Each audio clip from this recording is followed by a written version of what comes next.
It's Championship Friday here in football in Pennsylvania, and right here in District 3, it's the hottest place to be tonight because this is the boys' 6A football championship coming to you live from right here at Manheim Township. I'm Gary Sutton, alongside of me, Ford Chapman. Tonight's game being brought to you by the Pennsylvania Housing Finance Agency, and we got a great matchup here tonight. Manheim Township, 12-0, playing on their home field here this evening up against Harrisburg High, 11-1. Oh, yeah. They lost their only game to Manheim Township this year, so this is a big rematch tonight for the District 3 championship. And yes, it also serves as a pathway to the semifinals next week against either North Allegheny or Erie McDowell. Gary Sutton, Ford Chapman. Before we start tonight with Harrisburg, and when we talk about Harrisburg, we're talking about a young man named Sean Lee Jr. It's Championship Friday here in football in Pennsylvania, and right here in District 3, it's the hottest place to be tonight because this is the boys' 6A football championship coming to you live from right here at Manheim Township. I'm Gary Sutton, alongside of me, Ford Chapman. Tonight's game being brought to you by the Pennsylvania Housing Finance Agency, and we got a great matchup here tonight. Manheim Township, 12-0, playing on their home field here this evening up against Harrisburg High, 11-1. Oh, yeah. They lost their only game to Manheim Township this year, so this is a big rematch tonight for the District 3 championship. And yes, it also serves as a pathway to the semifinals next week against either North Allegheny or Erie McDowell. Gary Sutton, Ford Chapman. Before we start tonight with Harrisburg, and when we talk about Harrisburg, we're talking about a young man named Sean Lee Jr. who can do it through the air and on the ground as well. Yes, he can, and Harrisburg has a lot of targets Lee has to go to. And from the receiving course and from the running back course, Lee can run himself when things aren't going well passing. He can turn a broken play into a huge gain. And Harrisburg, notoriously for the last 50 years, big plays, and speed.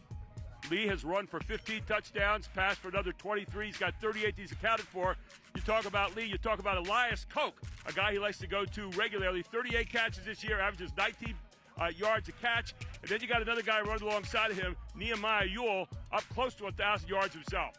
Even though Manheim Township won the first contest between the two schools, they got to be very aware of the big play capabilities of Harrisburg and their quick strike offense. Speaking of big play and quick strike offense, on the other side, Manheim Township features a guy that's been here forever. Hayden Johnson has thrown for 47 touchdown passes this year, has thrown for over 2,738 yards. He is the real deal when it comes to being a gun. Yes, he is, and I was very impressed with his ability throughout the season and last season as well to be able to make something out of nothing, very similar to his counterpart Lee for Harrisburg. And when nobody's there last week against Cumberland Valley, nobody was open, he got some big gains, and his ability to run the show, his confidence, and his ability to just run the offense the way his coach Mark Evans wants it run makes Manheim a very, very formidable threat tonight. And look for number 17 tonight, the main target, Landon Kettle. 60 catches for the year. This guy can catch the ball. And Declan Clancy, another running back, over 1,000 yards rushing. They've got great balance. He's run for 14 touchdowns. This is going to be a good one here tonight.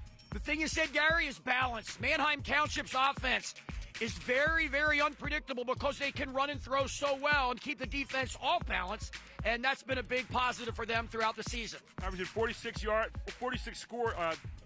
points a game this year. We'll get it right eventually. Giving up only 11 points. On the other side, Harrisburg, 36 points a game, giving up 15. This is a great matchup here tonight. Can't wait to get this one started, Coach. We're in for a great one. Both teams very well coached. They both play very hard and together. It should be a heck of a football game. Last year, Harrisburg beat Manheim Township 44-6 in the final. Tonight, they're looking to try to do it again and win their third straight. For Manheim Township, they haven't been here since 2017. They're looking to win the big one tonight and move on. It's all coming your way on High School Sports Live TV, the championship on Fox 43.2.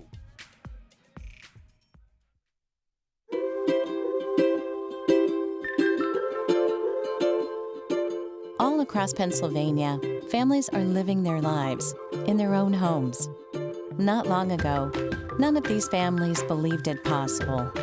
And then they discovered there was someone who could help. What was once only a dream is now a reality. Welcome home.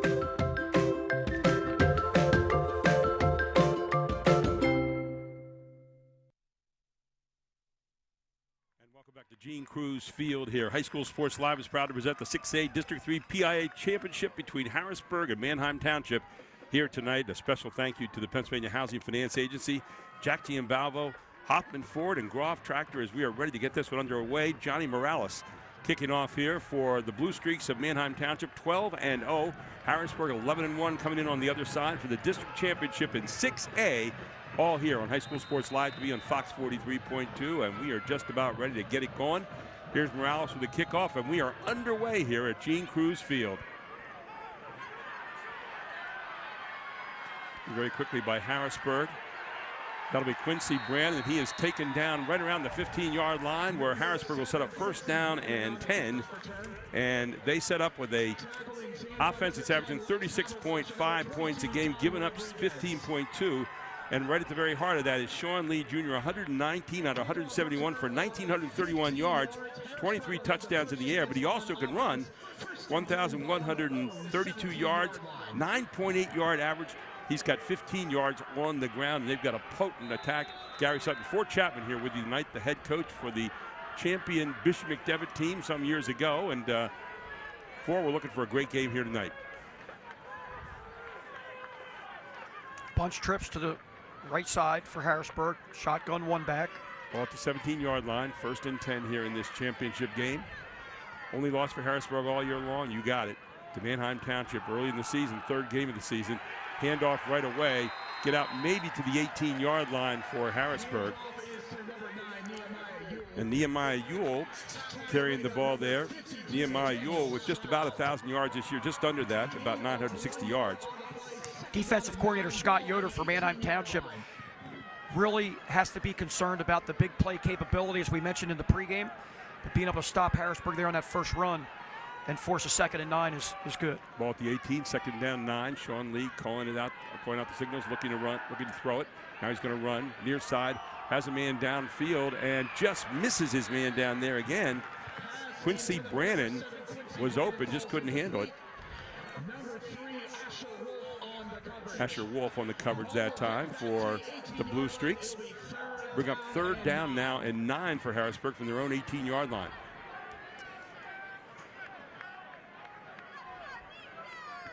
On that initial kickoff, the ball went all the way down to the 1-yard line. Brandon returned it from the 1, and the Manheim Township cover team got behind the blockers for Harrisburg, was able to limit the return for Harrisburg. Always a concern when you're kicking against to Harrisburg that there's big play capabilities on the return, can get net positive yardage. The whistle on the play. And the flag is down. Had trips near side on that. Let's see what the call is.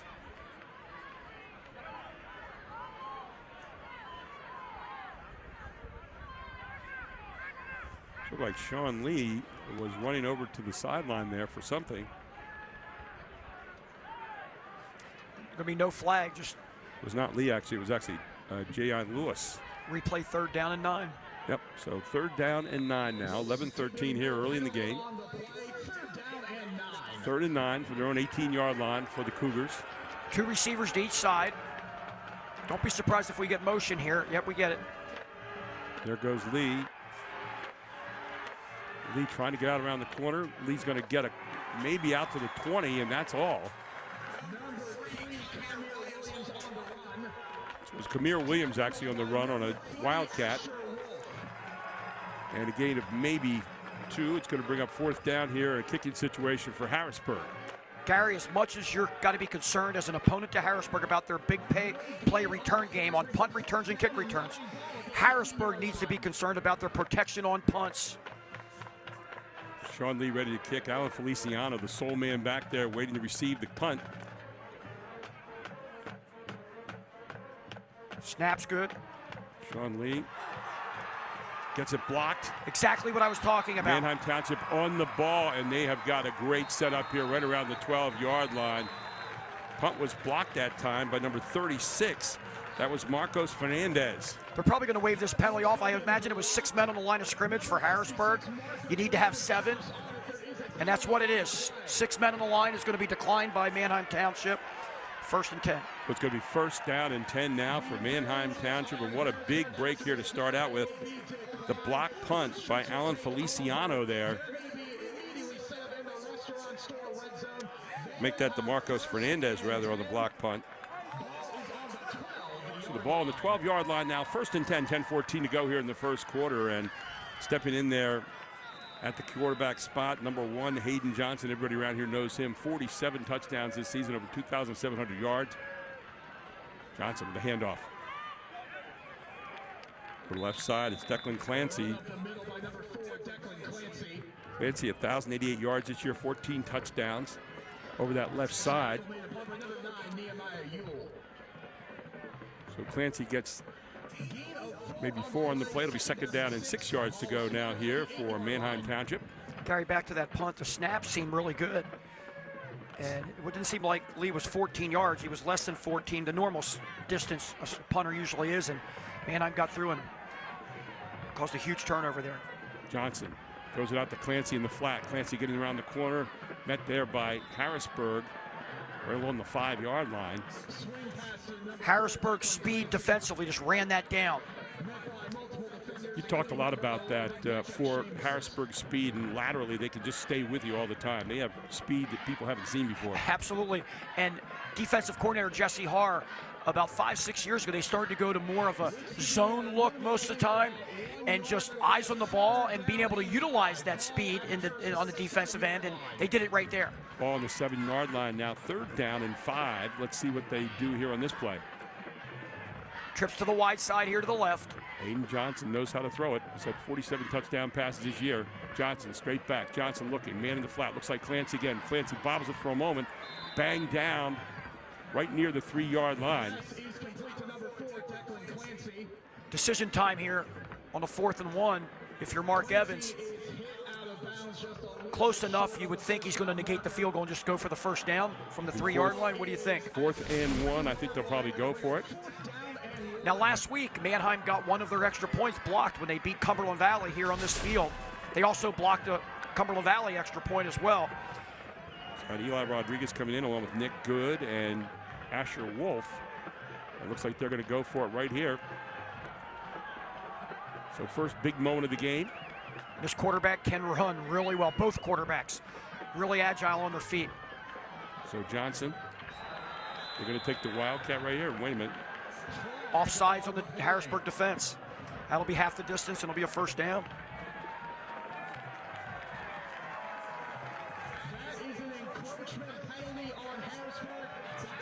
There you go, half the distance to the goal. And it's now going to be 1st and 10, or 1st and goal rather now, for Manheim Township for the Blue Streaks. That's the gift that you don't want to have given right there if you're Harrisburg, and if you're Manheim Township, you're happy. If you're Harrisburg's defense, long cadence, you got to stay set and watch the ball, move on the ball. Now it's obviously a heavy dose of running here. Yep. You look for Clancy probably get the ball here in this situation. Quarterback's keeping it. He's going to keep it himself. Johnson into the end zone for the touchdown, and Johnson in from 1. Hayden Johnson with the first touchdown of the night. 1-yard roam right there, and he is in for 6 at the 8:14 mark here of quarter number 1. So Johnson keeps it himself. But in to do the honor here in the second point will be Hunter Wynn, number 24. Pretty good kicker. He had a field goal last week.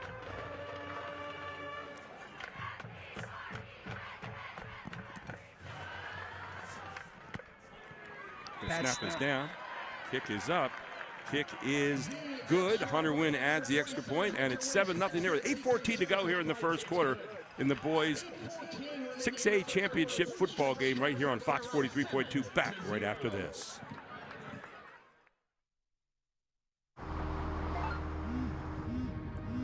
Do you want to answer that?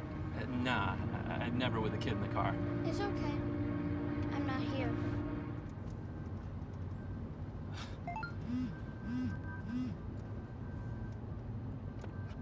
there.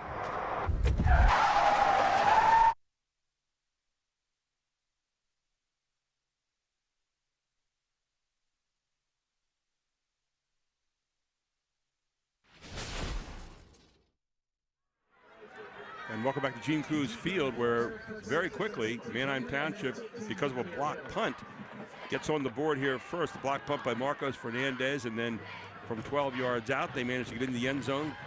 Hayden Johnson doing the last yard for the touchdown at the 8:14 mark, and it's 7-0 here. And they are ready to kick it off again right now. Johnny Morales ready to kick off to Harrisburg here. Harrisburg got stuck in bad field position last time, and then the block punt. And this one is going to roll out of bounds. Now, if you're Harrisburg, you have the choice to take it 35 yards, 25 yards from where the ball was kicked, or make them kick it again. Looks like Harrisburg's going to take it at the 35-yard line. So it'll be good field position here, much better than last time for the Cougars. Berks County officiating crew here tonight.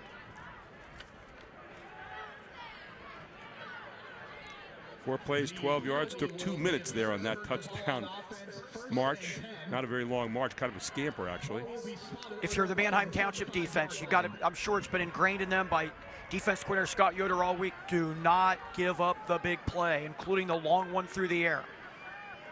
Make Harrisburg drive the ball. Sean Lee Jr. and Nehemiah Ewell in the backfield. 2 receivers either side for the Cougars. Cougars won this game last year, 44-6 at a rematch to win the district championship and go on to the state finals eventually after beating State College. And nice move forward here by Ewell, gets a couple of yards.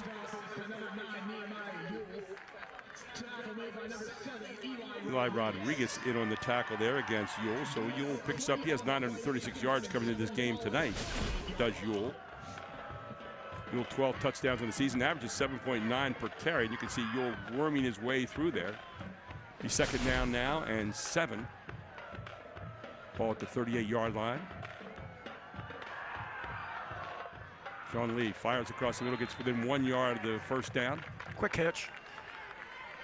That's advanced positive yardage, puts you in a really good third and short situation, Gary. Real nice pass there on the short pass to Kamir Williams. Kamir Williams on the season, 11 catches, make that 25 catches for 346 yards, couple of touchdowns for him. So it brings up 3rd down and 1 now. You'd think they're probably going to run on this play. There it is to Ewell, and Ewell hops right on top of the line. Did he get the first down yardage? It looked like he might have, but let's see where the spot goes. Yep, he got it. Wherever they spot it here, looks like they're going to move the chains. And the official says, let's do it. All he had to do was get over that 45-yard stripe, which he did. Leaped up in the air, and it just gave it a question mark for a moment instead of the exclamation point on that, but he got the first down.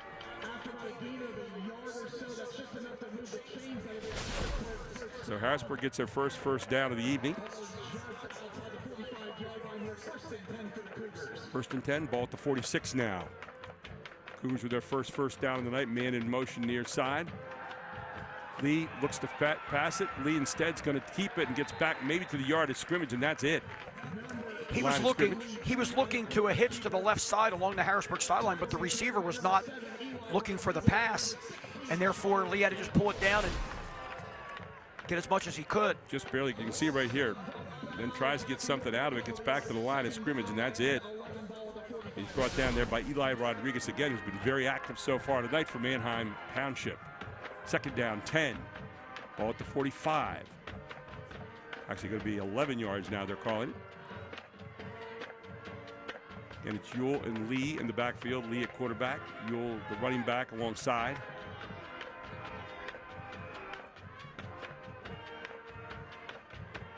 Lee only a junior this year. Outstanding player. He's looking deep for the whole bunch, and he's got a guy playing it down there, intercepted. Long pass downfield, intercepted here. So the 2nd turnover of the game now for Harrisburg High. Looked like it was up. Interception by Nick Palumbo. There it was. Wide receiver DB. Harrisburg just went for the long one. And everybody was waiting for it. I mean, the ball was a little bit underthrown, and Looked like Palumbo was a receiver. He was playing it the whole time. Look at this. Palumbo's got his eyes on it early. Pass was intended downfield. It looked like for Jayon Lewis. As you can see, Palumbo is playing it the whole way.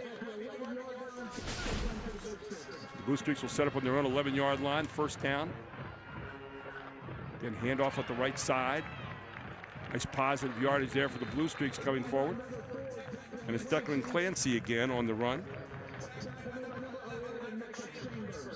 Chambers in on the tackle for Harrisburg. So it'll be second down now. Call it 3 after a gain of 7 on the play. Ball at the 18-yard line now. 2 big mistakes so far here in this game for Harrisburg, and Manheim Township trying to make them pay for both of those mistakes. And Manheim's controlling the tempo of the football game so far. Hayden Johnson looks. Hayden Johnson looking far side. He's looking deep for a big one.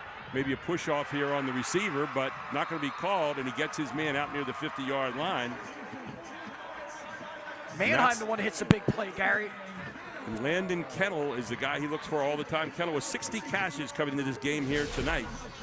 And Kennel making number 61. Here's the replay. The defender really never was able to play the ball. Sort of got turned around, and by the time he located the ball, Kennel actually 17 high pointed. We're showing it again here. Watch Kennel push off, if you can see it here a little bit. He pushes off just for the moment and then gets some space. Yes, he does. And gets the catch. But first down, ball at the 50-yard line here for Manheim Township, and they are on the move again. Nice ball by Johnson.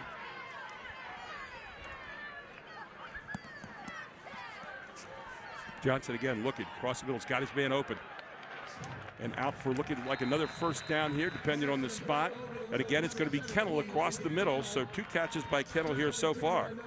Gary, you being a state championship basketball coach back in 1987 for Columbia, I'm sure many, many times you've talked about controlling the tempo of the game on the basketball court. It happens in football as well. Manheim is controlling the tempo. They're doing what they want to do. They're not turning the ball over. They're getting turnovers. They're making big plays, punt, block, etc. And they're marching again up 7-0. And they're getting great protection to throw those passes right now. Second down and 1. Should be probably a Clancy call here. We'll see. Clancy gets it. Clancy brought down short of the first down mark, so it'll be third down now and 1. Good coverage there by Harrisburg that time. I just saw number 54, Trenton Moffitt, in on the tackle, the senior 5'10" defensive lineman. So it brings up third down now and 1, short 1 here for Manheim Township. I really like Johnson's experience at quarterback and his ability to control the game. Doesn't force a whole lot. And you definitely don't want to force a lot against this speedy Harrisburg defense. 2 receivers far side, 1 near side. Going to give it to Clancy again, though. Penalty flag down. And it's going to be encroachment again on Harrisburg. So again, offsides. It's going to move it, I think. Yep, offsides against Harrisburg. Automatic first down. 5-yard penalty. And man, the penalties have killed them so far, and the turnovers. When you go up against a Harrisburg defense, I say Harrisburg because they've had great quickness for decades. You want to alter your cadence and try to get them to do what happened right there, jump off sides. Because if you can alter the cadence, you can't get them guessing and getting a step on you, on your offensive lineman. Yeah, the guy in this defense not doing too bad a job now for the Dallas Cowboys, right? A guy named Parsons, I think. Sure. There's the fake. Johnson keeps it. Johnson trying to get forward. Johnson's going to get met by a whole host of Harrisburg defenders there right at the line of scrimmage. Bring up second down 10, maybe even second down 11. Township is now in what we would call 4-down territory. Very unlikely going to punt inside your own 35. Too long for a field goal, so they have 3 more downs to pick up this 10 yards. Hayden Johnson getting his signals there from the sideline. Hayden Johnson heading off to Lehigh of the Patriot League next year. Rebuilding their program right now. Empty set. Second down 10. Ball at the 35-yard line. Hayden Johnson barks out the signal, straight back, looking. He's going to go. Instead, throws, has his man open down inside the 30-yard line, all the way down to the end zone. Is he in? And we got a penalty flag afterward. Let's wait and see if they're going to count this TD. We got another one back by the line of scrimmage, too. But, Gary, did you see Johnson's ability to run? That dual threat forced Harrisburg's outside backer to come flying up. He throws right over top of him. Very heady play by the quarterback. Let's see what the call is here. The pass was complete. That was Kennel catching the ball downfield. We have two separate flags. One was way down by the 10-yard line, and one was up around the line of scrimmage. Looked like it might have been unsportsmanlike there in the end zone at the end. Either that or a illegal block. Let's take a look here and see what the official has. Could be an eligible receiver downfield as well. There you go. It's my biggest guess. But holding against Manheim Township. Unsportsmanlike against Harrisburg. So holding against Manheim Township.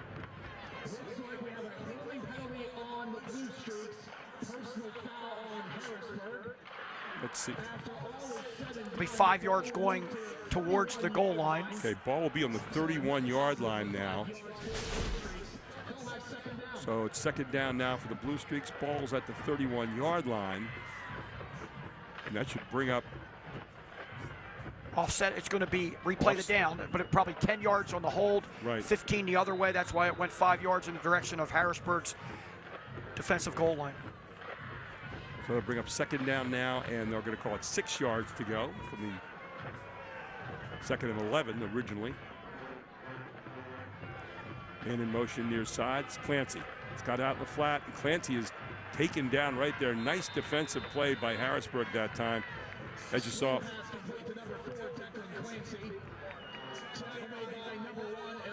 Elias Koch in on the tackle there, so nice job by Koch spelling that one out on the near side.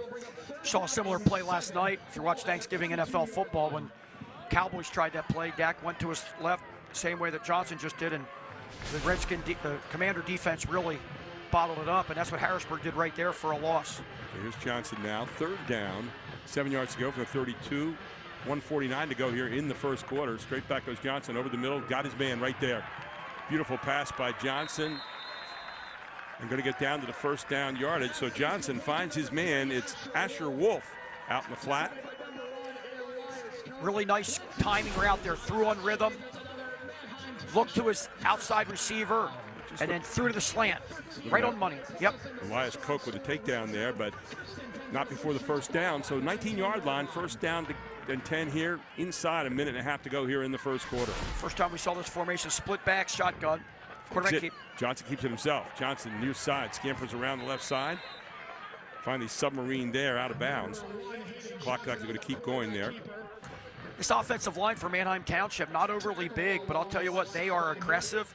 They play as a unit, and they really are doing a good job controlling that Harrisburg front. They show you a lot every time. They show you the formation right there. The quarterback's going to run. They show you one where they're going to hit it Clancy. Then the passing game is devastating. Second down now, 6, ball at the 15.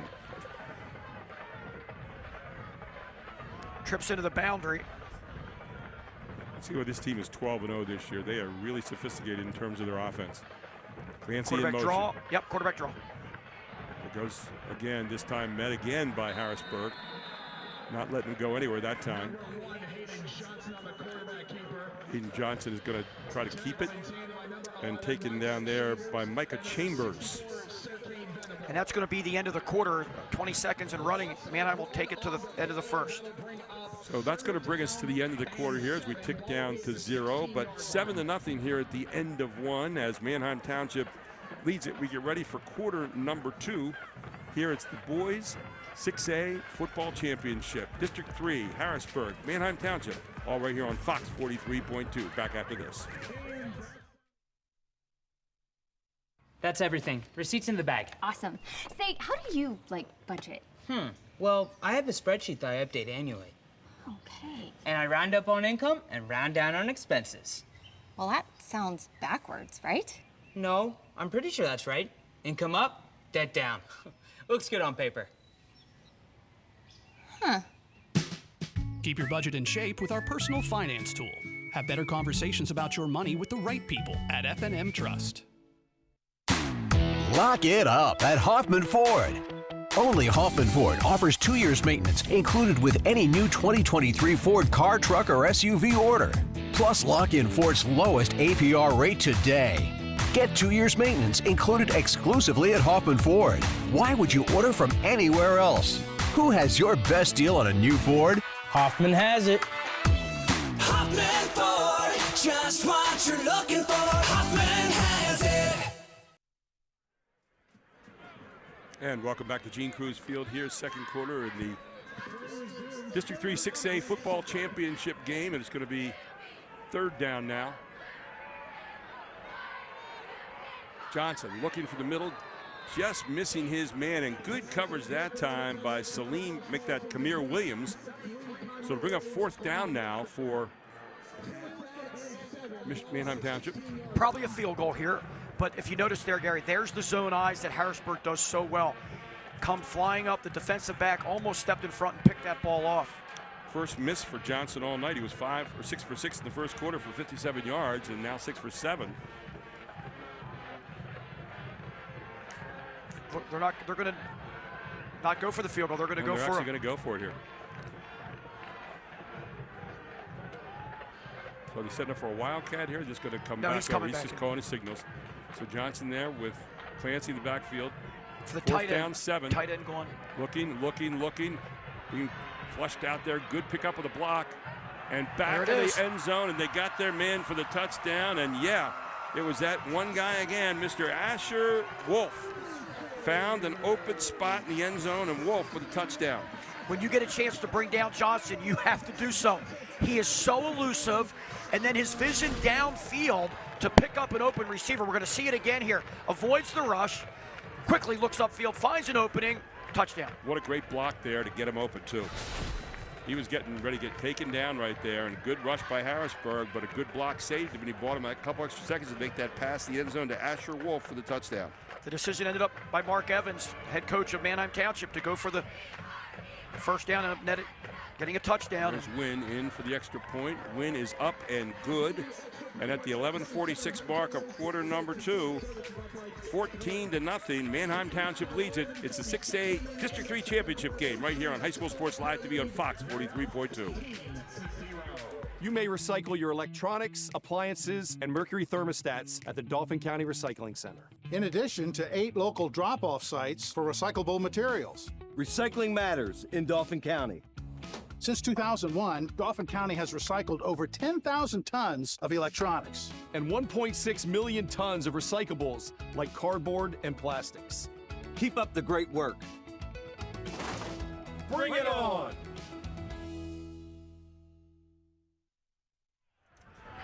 And welcome back. 14-0 here at the start of the second quarter on the pass from Hayden Johnson to Asher Wolf. 16-yard pass, 11 plays, 89 yards, 5:57 on the drive, and for Manheim Township having all their own way so far. Yes, and let's keep an eye on this. Last kickoff went out of bounds, but the first kickoff went all the way to the 1-yard line. And the second 4 group there you'll see for Harrisburg as the ball's kicked.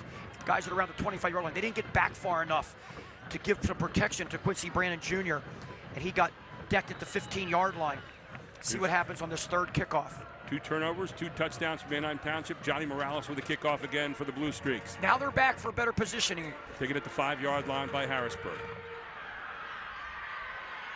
Good run back here. And you're going to get a penalty call on Harrisburg again with a late hit downfield after the play was done. The whistle had gone off, and deep, you got a push and a block there for Harrisburg. It's going to take it back. Got to keep your composure on the football field.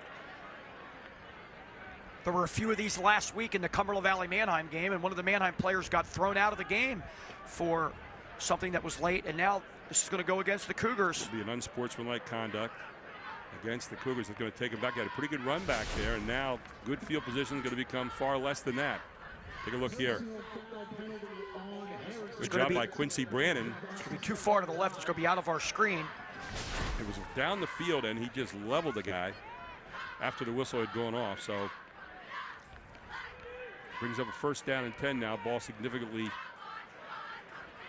less in terms of field position now for the Cougars, and they could use every break they can get. There you see the Manheim Township cheerleaders on the side. A little cool out there tonight. Prior to the quarter changing, we're still late in the first quarter. If you remember, we had a holding penalty against Manheim Township. It would have put them back needing 21 yards for a first down. 2nd and 21 it would have been instead. Offsetting penalties because Harrisburg had a late personal foul out of bounds there. And now, so it'll be second down now. 10 yards to go, the 17-yard line. Harrisburg has not found anything they can do so far really consistently against this Manheim Township defense. Out in the flat it comes and dropped out there. Good pass, but dropped by Kamir Williams. And how about number 22 on that play, Don Rodriguez. Don Rodriguez breaking that one up. Really good defense. Running to the football. The ball was actually dropped before Rodriguez even got there. Looked like 3 just lost a hand. Lost a handle on it just first. Lost the handle on it. So we'll bring up 3rd down now. And like had he caught it, he would have been brought down immediately anyway. But that's really good defense. 3rd down now, 10 yards to go, 17-yard line, 11 minutes to go until half. You can't get a turnover here if you're Harrisburg. This game could get away from them quickly, like the first one did. Looking, got a man downfield, and just high as he was looking for his receiver down there, Quincy Brannon. And the problem you're going to have here, Gary, they got to, once again, the Cougars have to punt deep from their own territory. And last time it was a debacle with the blocked punt. Cougars have not even tried to hook up with Elias Cook so far. That is the #1 receiver with 37 catches on the season. Coke was going down on that interception in the first quarter. He was going down by himself, one-on-one down the left side. I thought that's where Lee was going to go initially, but Lee threw it up deep to the right. There you see the replay, almost caught by Brannon. Well, Lee likes to run forward there, kind of that soccer-style kick, and what happens is you're running into what the defense is coming at you with. Not this time. He just kicks it out of there. Pretty good kick there by Lee. Ball taken back at the 46-yard line of Manheim Township, and now getting around the corner. And finally run down out of bounds, but good return. Alex Feliciano with the return here. Flag out on the field. We'll see what the call is. Probably a block in the back, I would assume. The position of the flag back where the ball was caught. Alan Feliciano with a nice return there, but let's see where it goes. Looks like a block. That's exactly what the call is. We're going to walk back this way. Tries the ball down around the 38-yard line. Let's see where it goes from there. You know, the big, probably 30-some point loss last year that we did on High School Sports Live, the district final last year at Harrisburg, that Manheim lost. A team can really learn a lot from one year to the next. The veterans that are back on this, which a lot of these guys are for Manheim, you learn a lot from having a loss like that, Gary.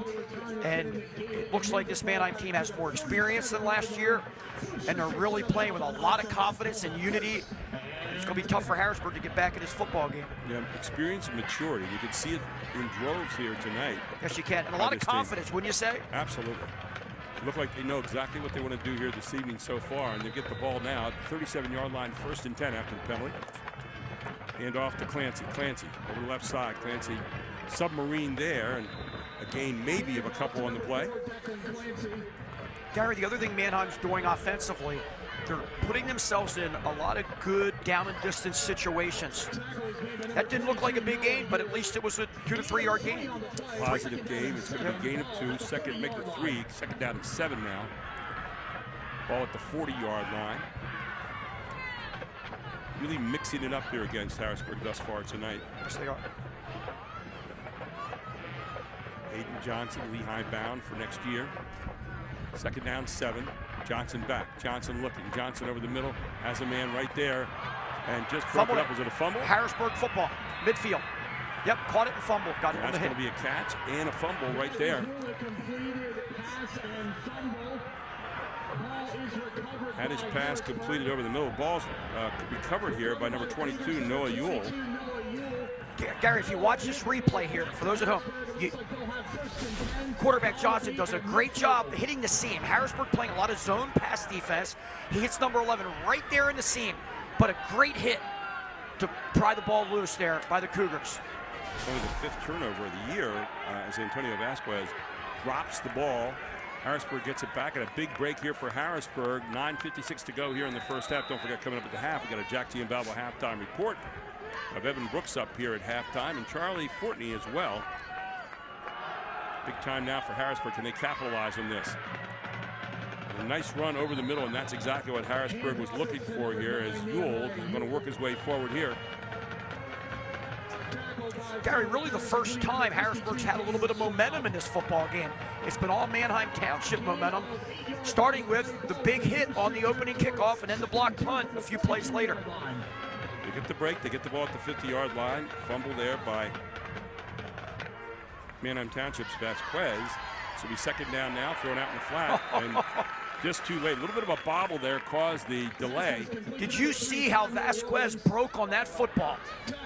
Harrisburg's used to getting a quick pass like that and getting very positive yardage. Vasquez broke on the ball. Watch it here. Vasquez Immediately. says I might have fumbled it down there, and I'm going to make a great defensive play to make up for it. Look at Vasquez coming up there.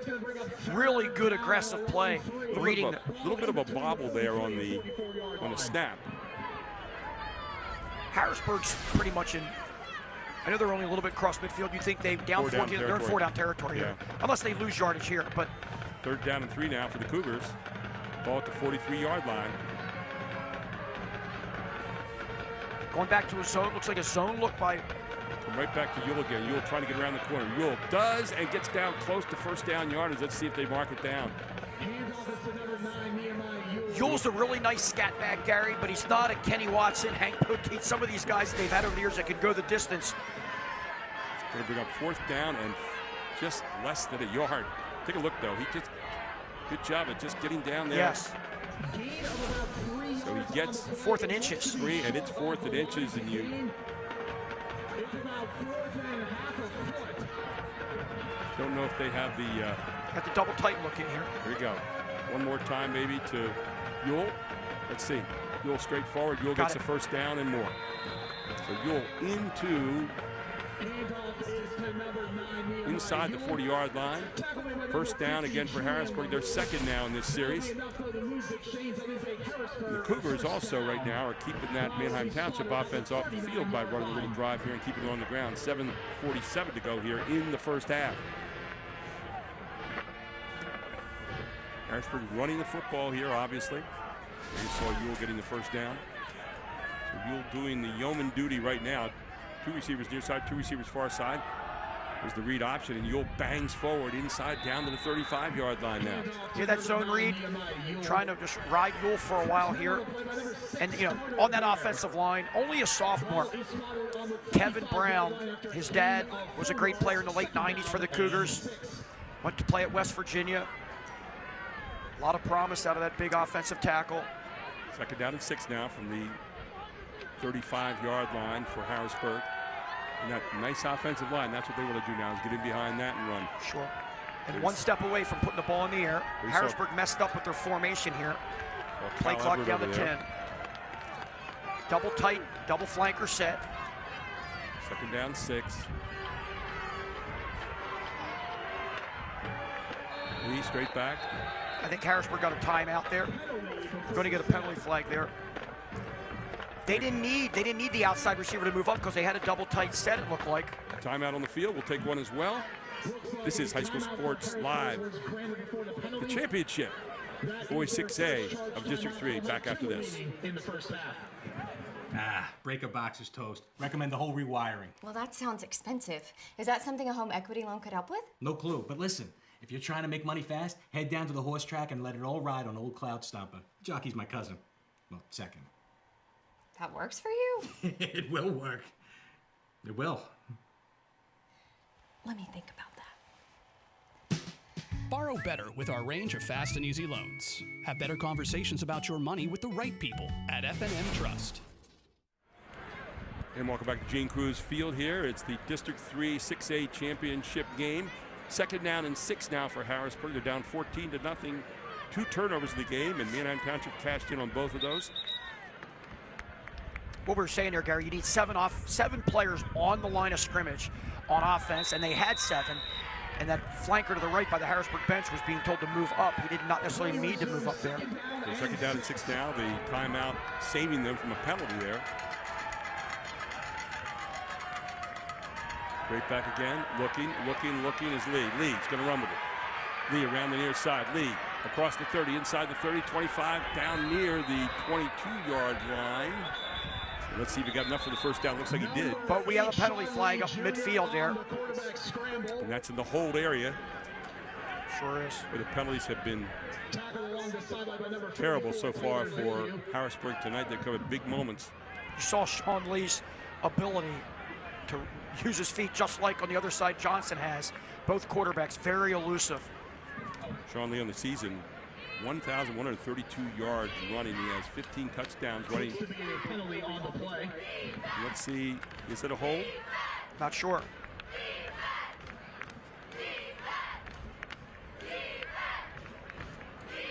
Block in the back.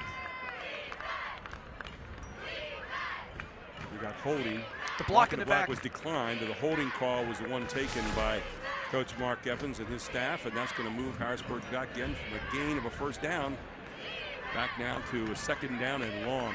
However, that block in the back was by the receiver Koch along the Manheim sidelines after Lee had gotten the first down.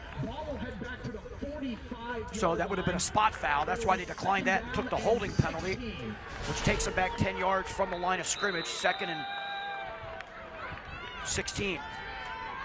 So second down now, it'll be 16 yards to go. Ball back at the 45-yard line. 6.5 minutes to go. Harrisburg has plenty of time to get to pay dirt here. Got to go 45 yards. Tight bunch trips here. Interesting formation. But they're going to just quarterback keep all the way. So Lee's going to keep it again. Lee getting around the outside. Lee back into positive yardage there and back down near the 35-yard line. So a manageable third down coming up. 4 down territory. They got 2 downs to pick up 4 yards. Really nice play there. Run all the way. They're going to use the tight bunch trips to block, and the lead blocker with the running back as well. So third down now.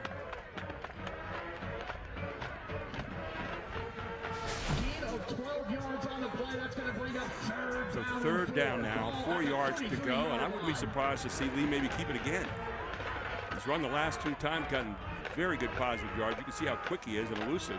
I think he's going to go to his running back here. Could be a run pass option to the trips. So you go to Ewell. Hasn't looked for Elias Koch yet tonight, and that's been a receiver he's looked at a lot this year. There he goes. He's going to take himself right in the middle. Call. Running that play, you got to think they're going for it in fourth down, obviously. Oh, no doubt. Tackle made by number 52, Daniel Stroud. It looks like he got maybe 2. No gain on the play. Nope. He spotted down, no gain. Looks like he might have gotten some yards and then pushed back. So no gain. So it brings up fourth down now and 4. I like the zone read there. So Lee can either give it or keep it, but he's going to throw now, in my opinion. Let's see who he's looking for here. Looks over to Cal Everett for a signal. 10 on the play clock. 50 down now. 5 on the play clock. Here he goes, looking, going deep. Brandon. He's got Quincy Brandon. Oh, broke it up, but it's going to be pass interference down there as Brandon, he had him on the play, and it looked like Wolf might have gotten called for pass interference.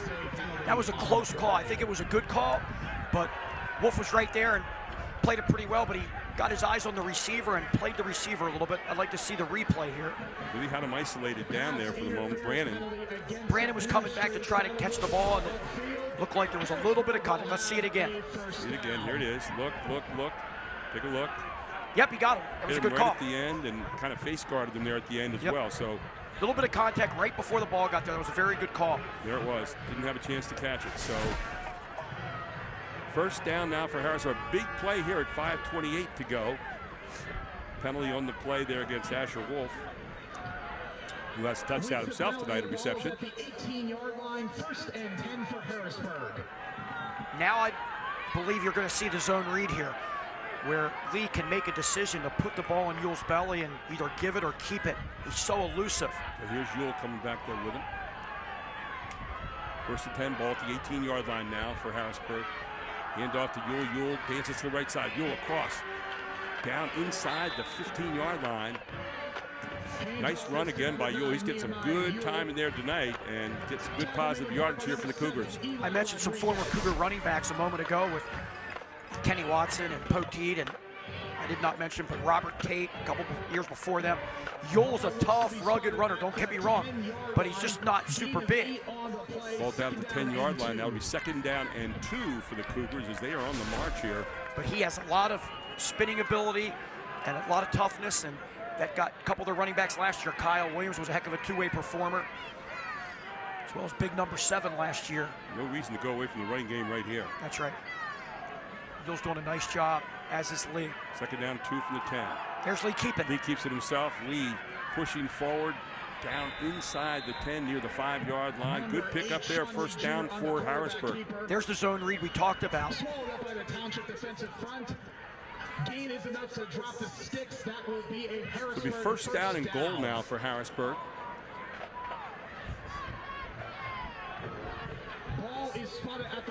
Ball's going to be at the 4-yard line now for the Cougars. Got to think it's going to be a steady dose of Ewell and possibly Lee here. Straight forward. Diving in there is Ewell, down near the 2, maybe the 1. If you remember 2 years ago, Gary, right here at this end zone, on a Saturday afternoon, we had one heck of a football game, and it went to overtime, and Harrisburg scored on the... I thought it was a fumble. On the goal line. It was a fumble, being a fumble, but they called the touchdown the for Harrisburg, yep, even though he fumbled at the 1-yard line, and Manheim recovered. Here it is, punching it over. Is it Ewell? Ewell puts the ball out there in front. It might have been a fumble. It might have been a fumble. He reached forward. Was he down before he reached out? That's the question. Touchdown. And they're calling it a touchdown for Harrisburg. We just brought it up before. Same thing happened 2 years ago that we're going to see the replay here, obviously. That's the tough part. You've got to be very careful, unless it's fourth down, at any level of football, and putting the ball over. Because if you don't make it and the ball pops out, it could cost you. No replay in high school, obviously. Yeah, he reached out to the football, but it looked like he was down already when he reached over. Well, it looked like the ball was over, and that would end the play. Yeah, before it got popped out. And you'll help the official there, Spin. I got it. I got it. And there you see Mark Evans over on the side. He's not quite as sure, I don't think. Now you're going to give the extra point effort here. Kick down, kick up. Kick is good. And that was Gideon Fasea. And so we have a 14-7 lead here with the Blue Streaks. 3:45 to go now. Harrisburg has answered one of the touchdowns. We'll be back right after this. This is High School Sports Live's presentation of the District 3 6A Boys Championship football style right here on High School Sports Live TV. More choices, more laughter, more time to play, and less need to worry. At Capital Blue Cross, we're driven by a simple goal: to go the extra mile for you through all of life's ups and downs, and to always be there when you need us. Capital Blue Cross, going the extra mile for you. Harrisburg, 11 plays, 50 yards, 6 minutes and 11 seconds. And they have gotten in the end zone here, and there's new life on Harrisburg's side with 3:45 to go, and they're getting ready to kick it off to Manheim Township. Let's see how this kickoff goes for the Cougars and their coverage, because Manheim can be explosive on the kickoff return. All set up with that fumble back at the 50-yard line by Manheim Township. And Harrisburg cast that in. So the mistakes have been the name of the game tonight. Yes, they have. 3 mistakes, and 3 now, scores. And now Harrisburg has a decent amount of momentum. Down a touchdown here late in this first half. Long kick down there, taken. What about the... He got to move, he's got a gap. 18-yard line, he's got a big gap coming up the middle here. And a great run back here. Again, great field position for Manheim Township. It's all the way back here, run by number 29, Alan Feliciano. And this kick can go. And Johnson has plenty of time for the Manheim Township offense with his running and passing ability with 3:37 to go and all 3 timeouts the Blue Streaks still have. Getting the ball at the 42-yard line is a big bonus. Well, Harrisburg has answered 1 score here, and let's see now what the Harrisburg defense does against this very mature Manheim Township team. An empty set here offensively. 3-man rush for the Cougars. Pass. Has his man right out here in the flat, and that's Kennel. If you're going to throw this ball, Gary, quickly, throw it on rhythm. Don't wait. Don't throw those hitches late, because Harrisburg's going to react to it. But this quarterback has a lot of experience. Well, he went to his favorite receiver right there. He knew exactly where he was going with him. It's interesting. They had 2 receivers out there pretty much in the same area. And the receiver got out of bounds, so the clock stopped at 3:33. Empty again. Second down, 47-yard line, 5 to go here. Hayden Johnson at quarterback. Another 3-man rush for the Cougars. Widespread. Dropping 8 in coverage. Hayden Johnson going to try to run out of trouble here. Hayden Johnson finds his man open again, and what a great job. He's running, eyes always up. Found his man, Nick Balumbo. And a first down here for Manheim Township. Man, he is so good, so under control, so poised. Lehigh, you see the replay here. Lehigh's getting one heck of a dual threat quarterback. Look at him. The poise is right, and he sees downfield while he's scrambling. Eyes are always up. Eyes are always up. And Harrisburg has not been able to get to him while he's passing. And Harrisburg's used to getting some pressure on the quarterback. So it's 1st and 10 now. 38-yard line, 3:26 to go. Handoff this time is going to be Clancy. Clancy banging forward inside the 35-yard line down to about the 33. Declan Clancy's the other answer on the ground for them. Yes, he is. And Gary, because they've got so far down the field, they don't really have to worry about their timeouts yet. Clock's moving just around 3 minutes, but you have all 3 left, not in a hurry because you're already at the 33-yard line. 2nd down and 5 now, ball at the 33. Empty set again. Manheim Township trying to answer the score by Harrisburg. Trips far side. Straight back again, Johnson. Johnson finds a man across the middle underneath the zone. And it's Palumbo again, and Palumbo with another first down here for Manheim Township, but they are marching. Clock stops momentarily to move the chains. So if he's not looking for Kennel, he's looking for Palumbo. Palumbo running to meet the defense that time, had plenty of room to make a move. Yeah, that was an under route from the short side. They had 2 receivers to the right, just quick under route. Harrisburg dropping back in zone coverage. Well executed play there for the first down. Ball down to the 26-yard line, 2:33 to go here in the half. 1st and 10 for Manheim Township. The Blue Streaks moving. Still empty set. Johnson again. Johnson this time trying to get out of there, and he's going to be caught in his own backfield. So Harrisburg smelled that one out nicely. You saw Ryan Epps in there on the tackle. And Kevin Brown. There's the pressure that Harrisburg needs to get. You can't let this quarterback get back in the pocket and just take his time throwing or scramble and make big plays. Got to keep him in the pen and get some pressure on him. Ball back to the 27. That brings up 2nd down and 11 now for Manheim Township. Easier said than done, Gary. Yeah. What I was just mentioning. Johnson can cover a lot of room, and he gets rid of it quickly. And in motion now for Manheim Township near side. Johnson looks. He's getting pushed again. Johnson being chased out of the backfield. Johnson looking downfield. Has a man go for him right there, and he's going to throw it away. Did he get it past the line of scrimmage? Yes, he did. A good job there by Micah Chambers of flushing him out. So 2 straight big defensive plays here by Harrisburg. So it'll bring up 3rd down now and 11 for Manheim Township. Here's just a heady play by the quarterback. Harrisburg defense does a great job right here, but then he just gets the ball past the line of scrimmage, which he's out of the pocket, and it's not going to be an intentional grounding there. Bring up 3rd and 11. They're in 4-down territory. They got 2 downs to get this 11 yards. Plenty of time left, 1:30. All 3 timeouts left. They're going to call one here. The Blue Streaks are. They're going to call one here. We'll take one as well. 14-7. Manheim Township leads it. This is High School Sports Live TV on Fox 43.2. Thanks for watching Mr. Pickles again. I'm happy to. Love this little dude. Hey, do you mind helping me fill out this IRA form? What feels good to you? Well, my horoscope said my moon is rising in the week of the tiger. So, like double, you think? Oh, for sure. The signs never lie. Just ask Mr. Pickles. He knows. He knows. He does. Have better conversations about your money with the right people at F&M Trust.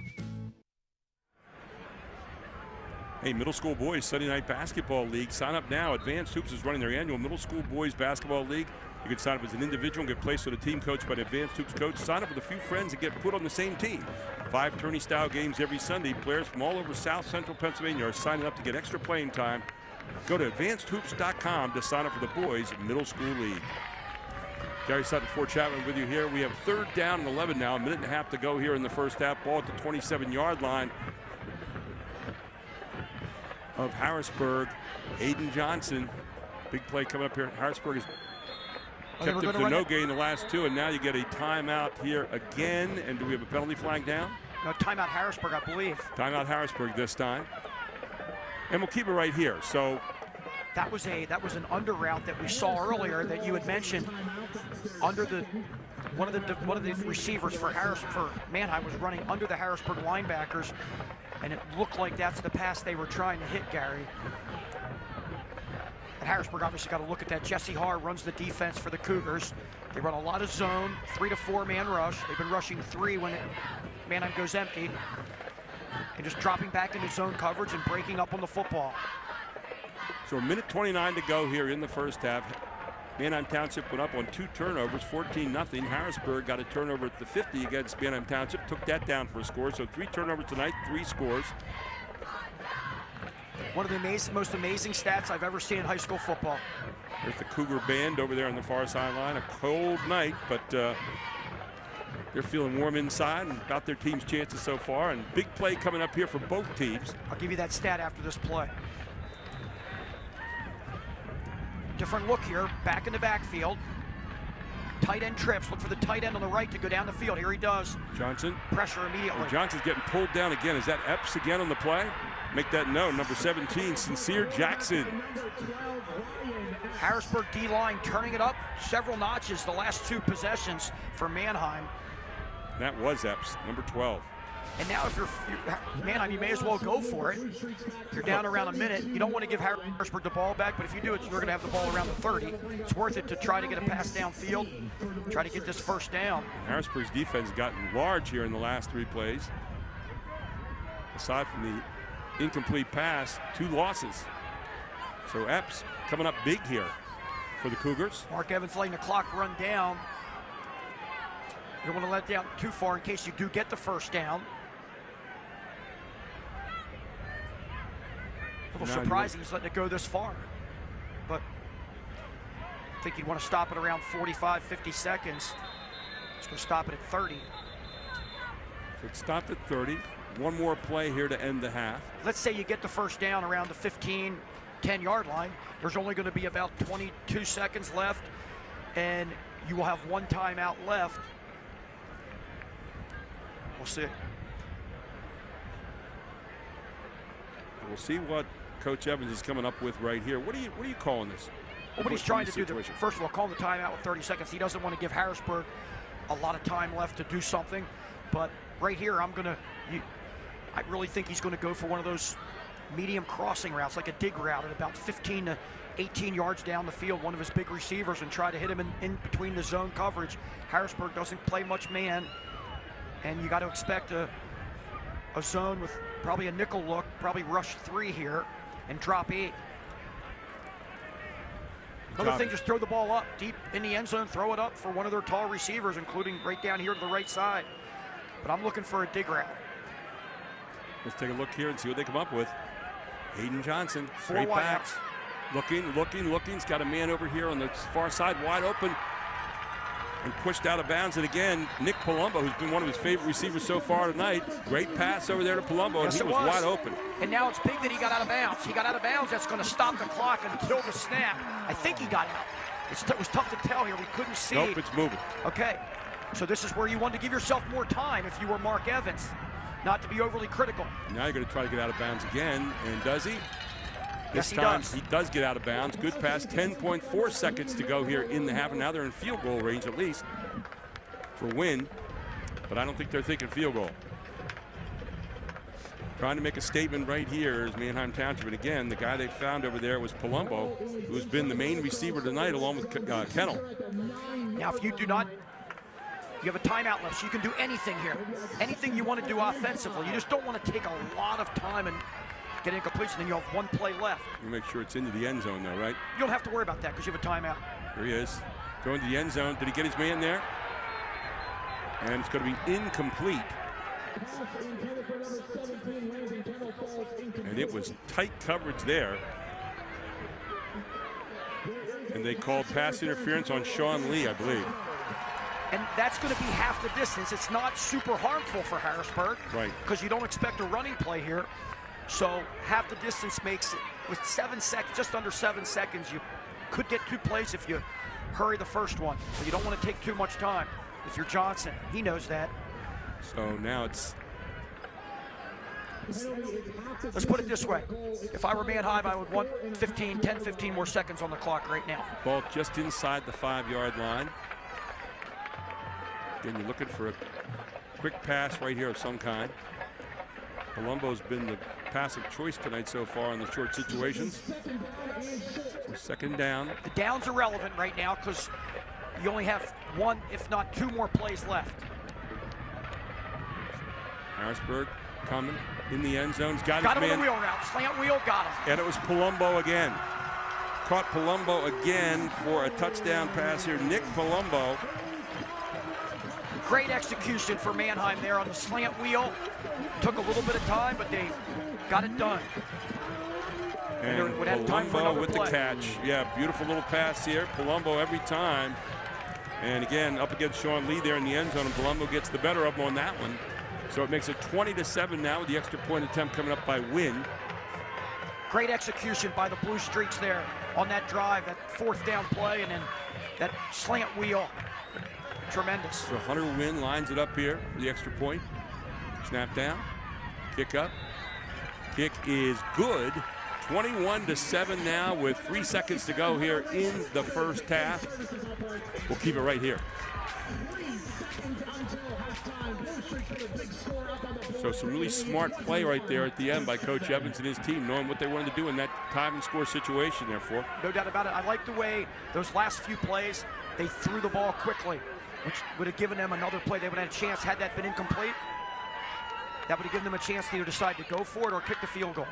10 plays, 58 yards, 3 minutes and 42 seconds to cover. Johnson, 14 of 16 so far tonight for 139 yards and 2 touchdown passes. Impressive. Yes. Going in to halftime, up 21-7 compared to 14-7. Had they not gotten that 4th and long, great execution that 4th and long to get the receiver down by the sidelines and pick up that first down. What they need, about 16 yards on that. Got it. Got about 18. Big time play there, and they knew exactly what they wanted to do. So kicking off now is going to be Johnny Morales again.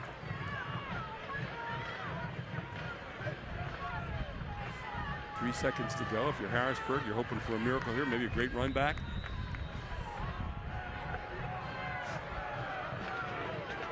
He said they're going to put it on the ground here and see if they can't cover it that way. There's a run back by Brannon. Trying to do a little hook and ladder here. Brannon getting around the outside. You got a flag down in the field, probably a block in the back, and looks like we're to end the half here. That's the rule that they call now. It was on Brown, the offensive tackle, for hitting a defender that is not visible, can't see that he's going to be hit, and he hit him aggressively. That rule's been in for a few years now at all levels. Now, can the half end on a penalty like that? Yes. And it looks like that's what's going to happen here. It's on the kicking team, so.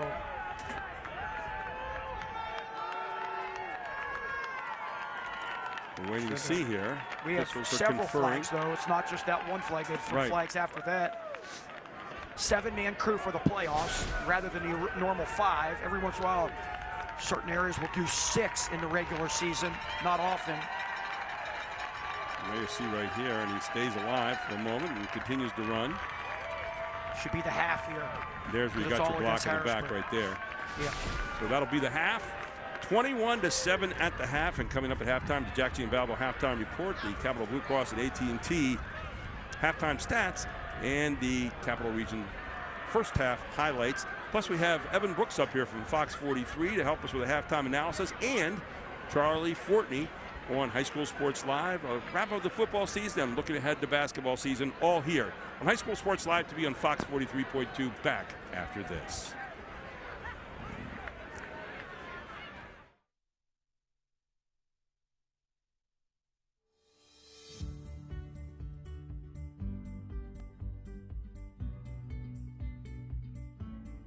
Guys, I'm with Chip Lawson, the Vice President and Commercial Services Market Manager for F&M Trust. Chip, I did my research. You're a football guy. You have to look forward to dialing in and watching these games, and even with NFL coming. Charlie, I love playing football growing up, and this time of year always brings back fond memories. Great community time, great atmosphere, and love it. F&M Trust has been in this community for years. Talk about that history and talk about why being in the community is so important to F&M Trust. F&M Trust was founded in 1906 in Chambersburg, and our corporate headquarters is still there today. We currently have 22 offices in South Central PA, in the 4 counties in South Central, as well as Washington County, Maryland. We service retail, commercial, and investment and trust clients in those offices. We have a mortgage center in Camp Hill, as well as mortgage loan officers in our community offices across our footprint. We have a regional headquarters in Harrisburg, which is where my office is located, and we opened a few years ago and has really grown that marketplace for us.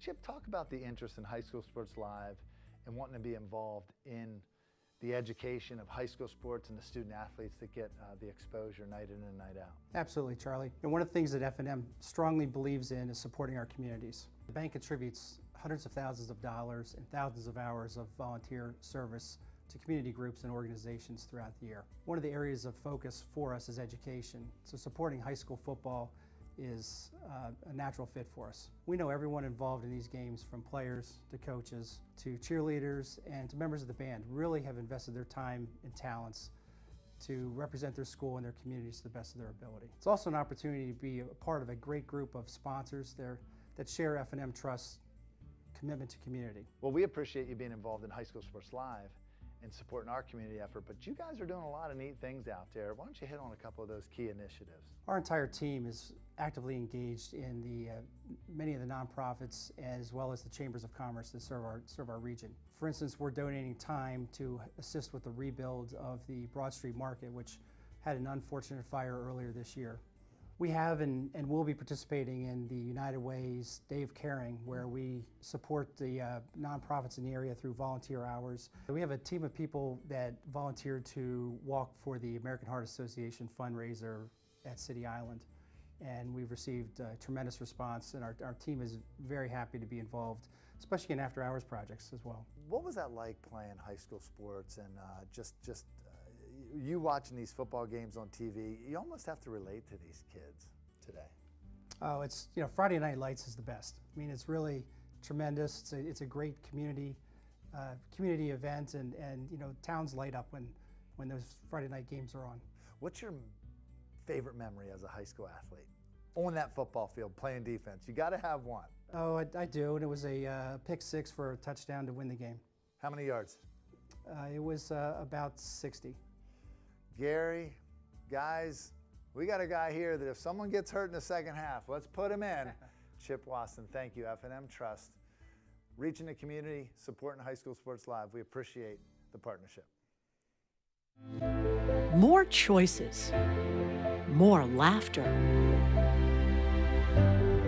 more time to play, and less need to worry.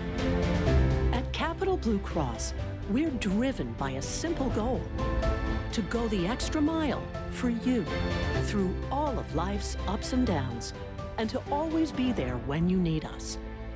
Capital Blue Cross, going the extra mile for you. Thanks for watching Mr. Pickles again. I'm happy to. Love this little dude. Hey, do you mind helping me fill out this IRA form? What feels good to you? Well, my horoscope said my moon is rising in the week of the tiger. So, like double, you think? Oh, for sure. The signs never lie. Just ask Mr. Pickles. He knows. He knows. He does. Have better conversations about your money with the right people at F&M Trust. In the dynamic world of construction, Groff Tractor and Equipment stands as your trusted John Deere and working dealer. With our extensive range of construction sales and rentals, we provide the equipment you need to tackle any project. But our commitment doesn't stop there. Our comprehensive parts and service departments are there to make sure your equipment is operating at its best, minimizing downtime and maximizing productivity. Our dedicated technicians ensure your equipment operates at peak performance. Our technician internship opportunities provide a pathway to a successful career. Learn from skilled professionals and grow with us. Trust, reliability, and exceptional service. That's Groff Tractor and Equipment. Stop by, give us a call, or visit our website today for more information. Groff Tractor and Equipment, your #1 source for everything under construction. Do you want to answer that? Nah, I'd never with a kid in the car. It's okay. I'm not here.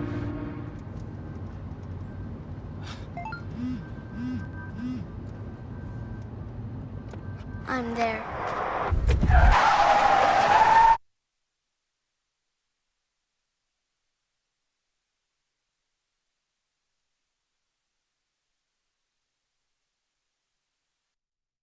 You may recycle your electronics, appliances, and mercury thermostats at the Dauphin County Recycling Center. In addition to 8 local drop-off sites for recyclable materials. Recycling matters in Dauphin County. Since 2001, Dauphin County has recycled over 10,000 tons of electronics. And 1.6 million tons of recyclables like cardboard and plastics. Keep up the great work. Bring it on!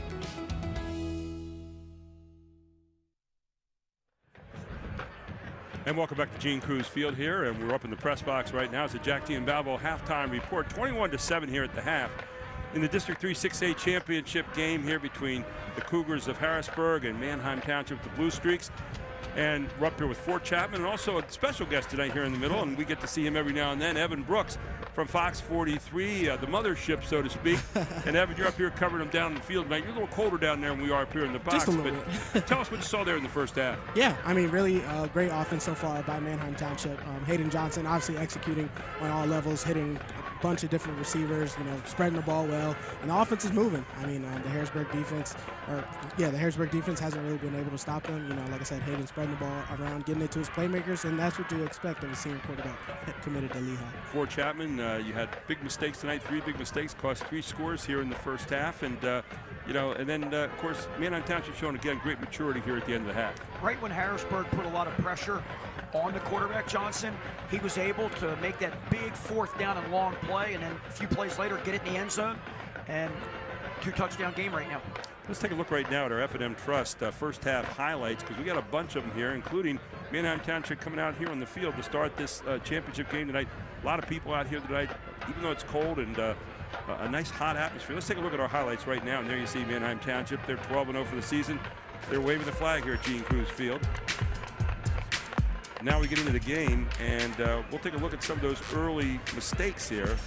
A fumble by Harrisburg in the early going here. Cost him. You see again on the other side, Harrisburg coming out, and Manheim Township coming out here through the big helmet. And Hayden Johnson puts his man in motion here. Keeps the ball himself and dives in for a 2-yard touchdown here in the opening going.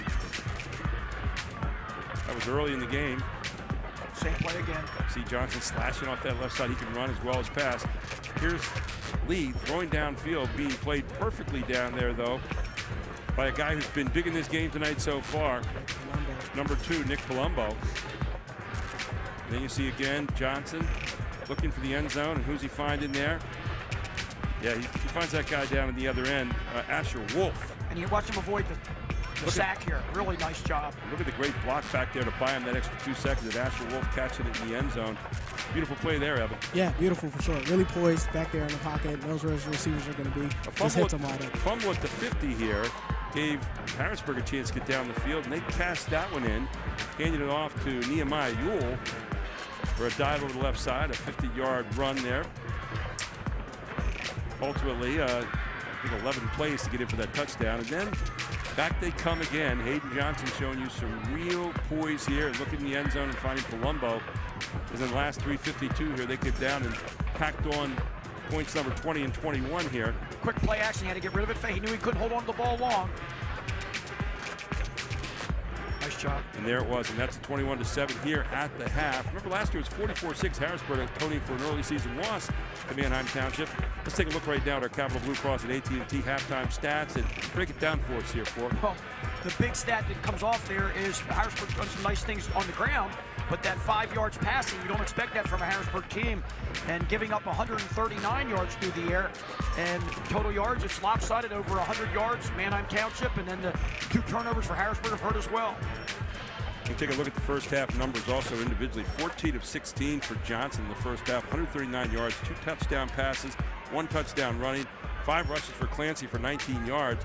2 receptions for Wolf, 30 yards and 1 touchdown. Kennel had 3 receptions for 45 yards, and Palumbo 3 receptions for 49 yards here in the first half. So some big numbers being hung up there so far by Manheim Township.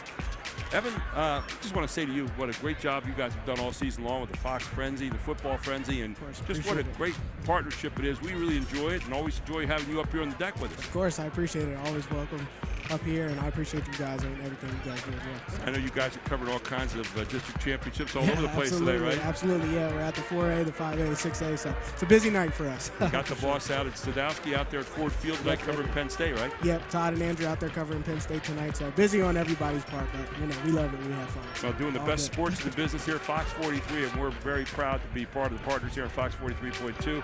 Evan Brooks, great having you up here at halftime. Thank you. Okay, and we're looking forward to Charlie Fortney here in just a few minutes talking about High School Sports Live. He's going to tell you a little bit about his thoughts on this past football season and what's coming up in basketball season, along with wrestling too.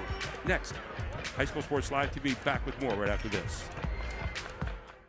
The Jack G and Bobo family of dealerships. We have millions of dollars in new and pre-owned inventory across 8 brands in 5 locations. Buick GMC, Hyundai, Mazda, Stettler Dodge Chrysler Jeep Ram, and G and Bobo Hyundai of Hanover. And we want to thank the local community for voting us the 2023 official Community's Choice Award Best of York and Hanover winner in 5 different categories. Come out today and find out why your friends and neighbors voted G and Bobo #1. The Jack G and Bobo family of dealerships. 5 great locations. Online at gmbobo.com.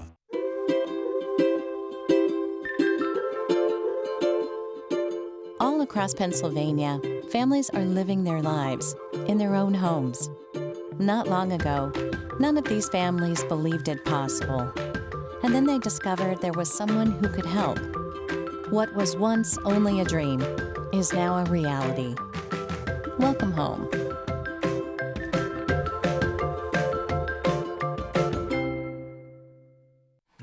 Breaker box is toast. Recommend the whole rewiring. Well, that sounds expensive. Is that something a home equity loan could help with? No clue, but listen, if you're trying to make money fast, head down to the horse track and let it all ride on old Cloud Stomper. Jockey's my cousin. Well, second. That works for you? It will work. It will. Let me think about that. Borrow better with our range of fast and easy loans. Have better conversations about your money with the right people at F&M Trust. Everybody knows Hoffman has it. Did you know Hoffman has even more? There's the fully stocked Hoffman Ford Parts and Accessories Department, the Hoffman state-of-the-art collision facility, confidence in our ultra-modern service facility, peace of mind with master technicians, satisfaction with low prices. Do I really need to say it again? Hoffman has it. Only at Hoffman Ford, Colonial Park. Hoffman Ford, just what you're looking for. Hoffman has it. From Times Square to your local community, from local sports to international conventions, Invika has changed the broadcast and video landscape, bringing professional quality and service to organizations across the globe. Through professional, college level, and local sports, festivals, competitions, parades, and telethons, conferences, and commercials, Invika is bringing the power of video to more people and markets than ever before. Have a project you need covered? Check out our website for more information. Invika, providing affordable HD video solutions.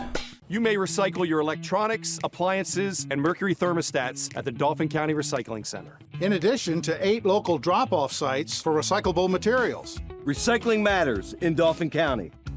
Since 2001, Dauphin County has recycled over 10,000 tons of electronics. And 1.6 million tons of recyclables like cardboard and plastics. Keep up the great work.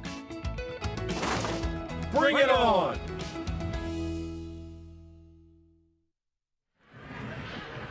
And welcome back to our Jack G and Balbo halftime report. A little extended here tonight, a long halftime here in this District 3 6A championship game. 21-7, Manheim Township leading here at the half over Harrisburg. And I'm very happy to have Charlie Fortney up here. We always call him the founder of the feast here for High School Sports Live TV. And Charlie, it's been a great football season here so far. We've had a lot of great games this year. And, of course, what a game to end with here tonight, the championship game of 6A. Yeah, and it was ironic. The first game when Harrisburg and Manheim game was canceled, we actually slated to put that on TV and decided at the last minute not to due to another outfit doing the game. It kind of worked out because that game was canceled because of lightning. But tonight, lightning strike twice because it's a good game, 14-7. And it looks like Harrisburg's competitive tonight. We'll see what happens. But what a great season. You guys have done a good job. Some of the great matchups. We've been to overtime this season. It never fails. It's always those are good matchups. It's been a lot of fun, and we really appreciate all of you watching during the course of the season. Obviously, our sponsors. And speaking of sponsors, we're getting ready for the high school Sports Live football season to end, and now basketball and wrestling to get started. And there's some sponsorship opportunities out there for people right now. Yeah, we have a couple opportunities. We have an opportunity for sponsors to receive a feature and still get in on the winter basketball and wrestling season, where we can highlight you in different features of the game, like halftime stats and players to watch. We have some of those opportunities. So High School Sports Live is the website has contact information. Any sponsors out there, we can fit a few more in, and the more sponsors we get, the more games and we put on television. We're scheduled to do another 12 event basketball, including the Mid-Penn Boys and Girls Championship again this year. Some big matchups this year, Gary. Central York versus York High again. Central Dauphin versus Central Dauphin East. Our bread and butters, Lower Dauphin, Hershey rivalry, Trinity McDevitt slated so far, and we're confirming all these right now, and schedule will be out this week. And yourself and Kirk Smallwood and Jeff Thompson, that three-man crew is ready to go for this year. Always a lot of fun to get out there and check out some of the great basketball in the area. We get York and also get Harrisburg as well, and sometimes even Lancaster thrown in there a little bit. But, one of the great things we appreciate are our sponsorships here. And, of course, our sponsorships here, Pennsylvania Housing Finance Agency, Jack T. and Balvo. We've got Hoffman Ford. Groff Tractor Instant F&M Trust. I mean, they're all right there, Groff Tractor. So we're so proud of those people giving back to the community through our sponsorship possibilities here. But we're looking forward to the High School Sports Live winter schedule here. Wrestling, basketball, and Charlie, you talk about giving back to the community. You've been doing this for a long time now, putting these broadcasts out there for people to see. Well, in 2009, it started with a 9 tape-delayed broadcasts, and Greg Mace, the late Greg Mace, God bless him, said he has one condition on the second year, whether he wanted to do it again, and he wanted to do all live broadcasts. And I said, what's live broadcast mean, Greg? He explained it to me. I mean, there's no second takes on your, you got to get it right the first time. So we did, and we never looked back. And we're excited to keep going. We're in, I don't know, what is that, the 15th year? Coming up on 2024 will be our 15th year anniversary. And so pleased now to be with Todd Sadowski and the Fox 43 team. They do such a great job. You saw Evan Brooks up here a moment ago, and they're out everywhere. Todd tonight at Ford Field out in Detroit taking on the Penn State game. But just a great partnership there, and we're glad that Fox 43.2 has made room for us, and we look forward to bringing the winter schedule to you here of High School Sports Live TV on Fox 43.2 on a regular basis. And Charlie, again, thanks for all you do for the community and all the games you put out there. It's really a treasure. Thanks, Gary. And right now I want to tell you a little bit about something else that Charlie's involved with Advanced Hoops. And they have a middle school boys Sunday night basketball league. Now you can sign up now. Advanced Hoops is running their annual middle school boys basketball league. Sign up as an individual or get placed on a team coached by an Advanced Hoops coach. Now you can sign up with a few friends, get put on the same team. There are 5 tourney-style games every Sunday night. Players from all over South Central Pennsylvania are signing up to get extra playing time. Go to advancedhoops.com to sign up for the Boys Middle School League, all brought to you by Advanced Hoops. Again, go to advancedhoops.com right now and sign up. You get a chance to experience great coaching and a lot of fun playing with fellow players in that middle school boys league. We'll take a break. We'll come back with more. This is High School Sports Live TV on Fox 43.2. More choices. More laughter.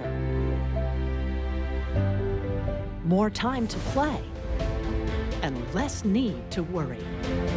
At Capital Blue Cross, we're driven by a simple goal: to go the extra mile for you through all of life's ups and downs, and to always be there when you need us. Capital Blue Cross, going the extra mile for you. Thanks for watching Mr. Pickles again. I'm happy to. Love this little dude.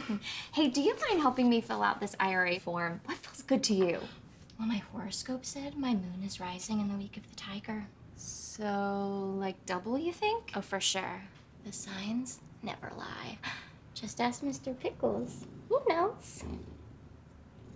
He knows. He does. Have better conversations about your money with the right people at F&M Trust. In the dynamic world of construction, Groff Tractor and Equipment stands as your trusted John Deere and working dealer. With our extensive range of construction sales and rentals, we provide the equipment you need to tackle any project. But our commitment doesn't stop there. Our comprehensive parts and service departments are there to make sure your equipment is operating at its best, minimizing downtime and maximizing productivity. Our dedicated technicians ensure your equipment operates at peak performance. Our technician internship opportunities provide a pathway to a successful career. Learn from skilled professionals and grow with us. Trust, reliability, and exceptional service. That's Groff Tractor and Equipment. Stop by, give us a call, or visit our website today for more information. Groff Tractor and Equipment, your #1 source for everything under construction. Do you want to answer that? Nah, I'd never with a kid in the car. It's okay. I'm not here.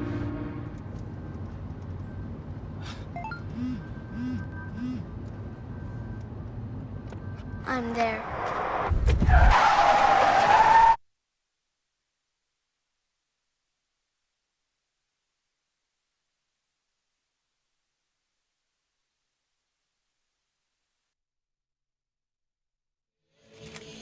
Welcome back to extended halftime report here. Jack Giambalvo.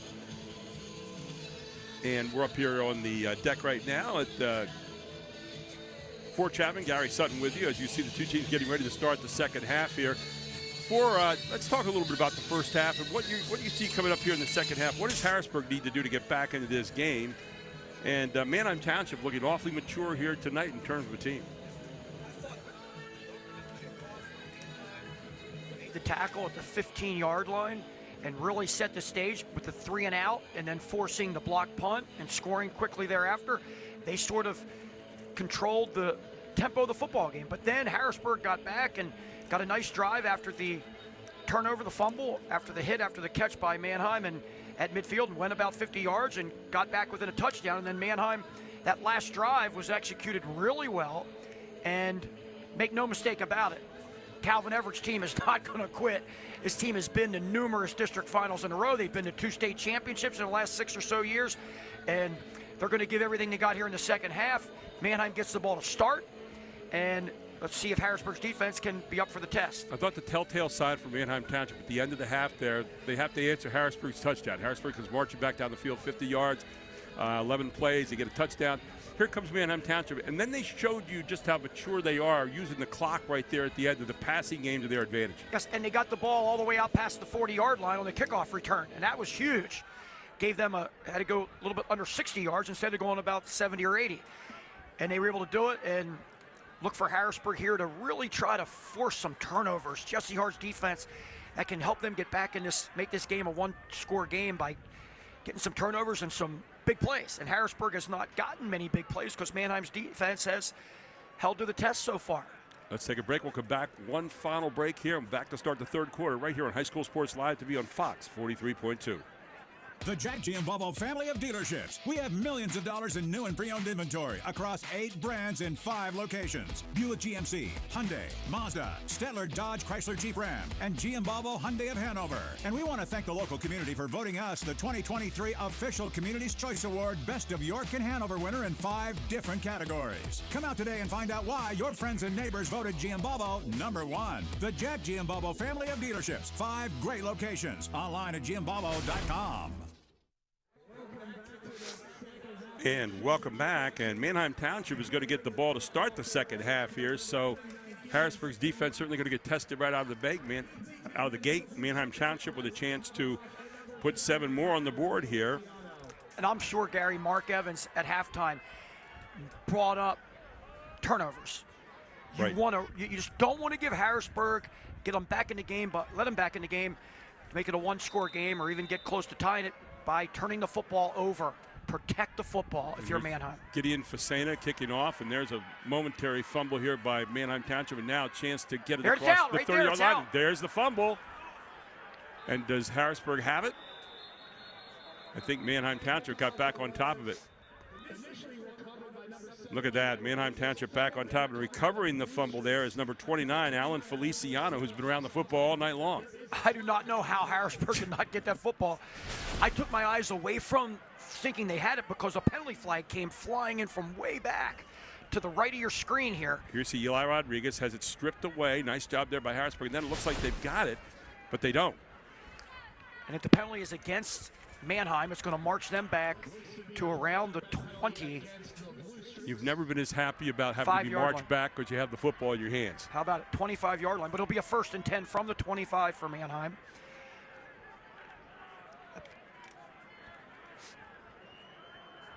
So it'll be 1st down now. The ball will be at the 25-yard line to start, and they've still got the football. That's the main thing. Nice strip by the Harrisburg kickoff team. Really was. Look at this, right over the left side, Clancy. Clancy with about 7-yard gain there, maybe 8, and a nice slash off the left side there for Clancy.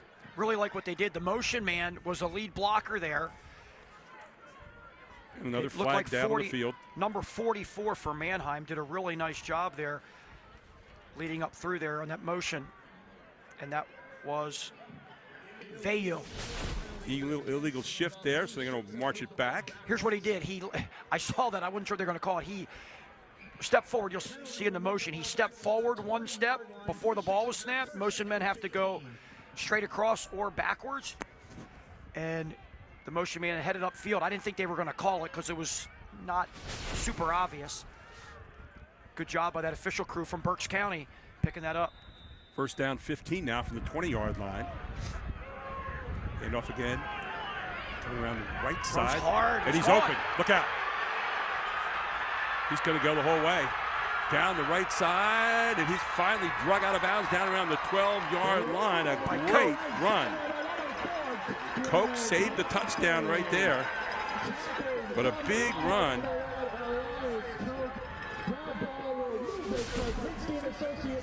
Here we'll see the replay. Clancy here. He waits for his blocking, times it up perfectly, cuts up right there. The cut up and the two broken tackles. No wrap there by the Cougars. 67-yard run there by Clancy. Sets up Manheim Township again and scoring opportunity. Ball down at the 20-yard line. 1st and 10 here. There's the same motion. Hands off inside. Like 26. 26, that's going to be Jake Arcudi this time. Gain of 3 will make it 2nd down and 7 yards to go here for Manheim Township. New numbers coming to the game right now as well. Number 2, Nick Palumbo in there alongside of Antonio Vasquez. So it'll be 2nd down now and 7 for the Blue Streaks. Johnson sets up Clancy. Fardo is right this time. Clancy goes in motion. Johnson back. Johnson looking. Johnson running. Johnson right across the 5. Johnson into the end zone for a touchdown. Johnson with a 10-yard touchdown. Hayden Johnson with his 2nd running touchdown of the night. Harrisburg defender number 54 threw his helmet down hard, and he got a 15-yard penalty.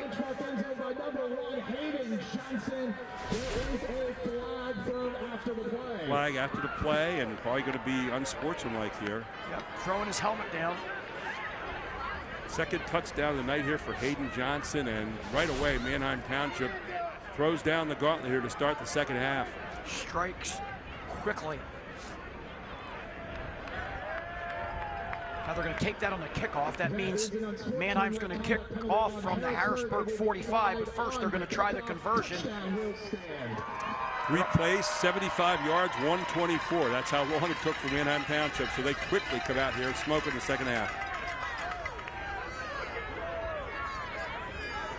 27-7. Hunter win in to kick the extra point. They set up that quarterback draw perfectly. Motioned Clancy after the big run out of the backfield to empty. Running play the whole way. Here's Wynn. Kick is up. Kick is good, and it makes it 28-7. 10:36 to go here in the third quarter. We'll take a break. We'll come right back. This is High School Sports Live TV, championship style, right here on Fox 43.2.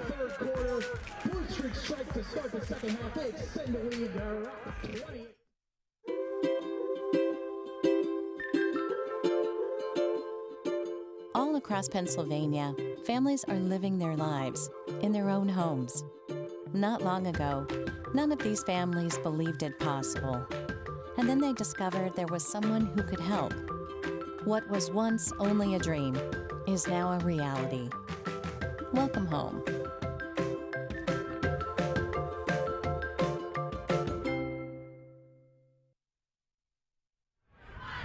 And welcome back. Manheim Township with a score here very early in the third quarter, 28-7. They are in control right now for Chapman.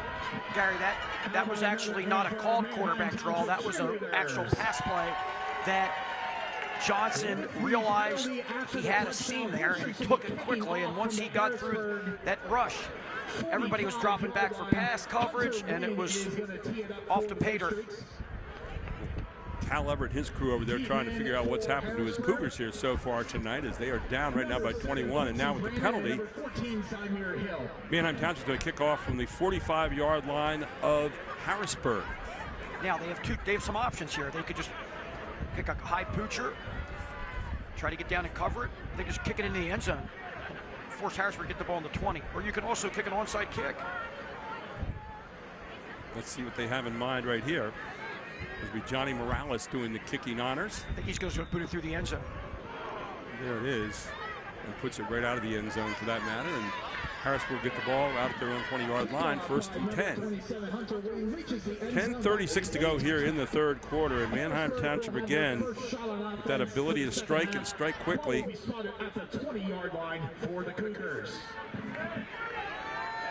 One of those rules in high school that's different than college and pro, and it's been a high school rule for almost ever. You can't return it out of the end zone. Always been confused by that rule.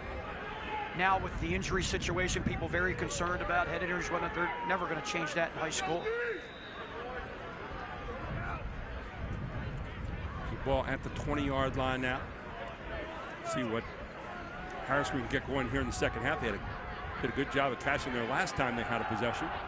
And this time Lee keeps it. Lee wide open. Lee across the 40, across the 50, into Manheim Township territory, inside the 40, down to the 30, to the 20. Cuts inside the 20 and 15. He's going to make it the whole way. This is going to be an 80-yard touchdown run, is it? No, down at the inch line. What a run. 79-yard run by Sean Lee to start the third quarter for them. Kamir Williams made great hustle there to get another block down there around the 25-yard line for Harrisburg. Really good effort.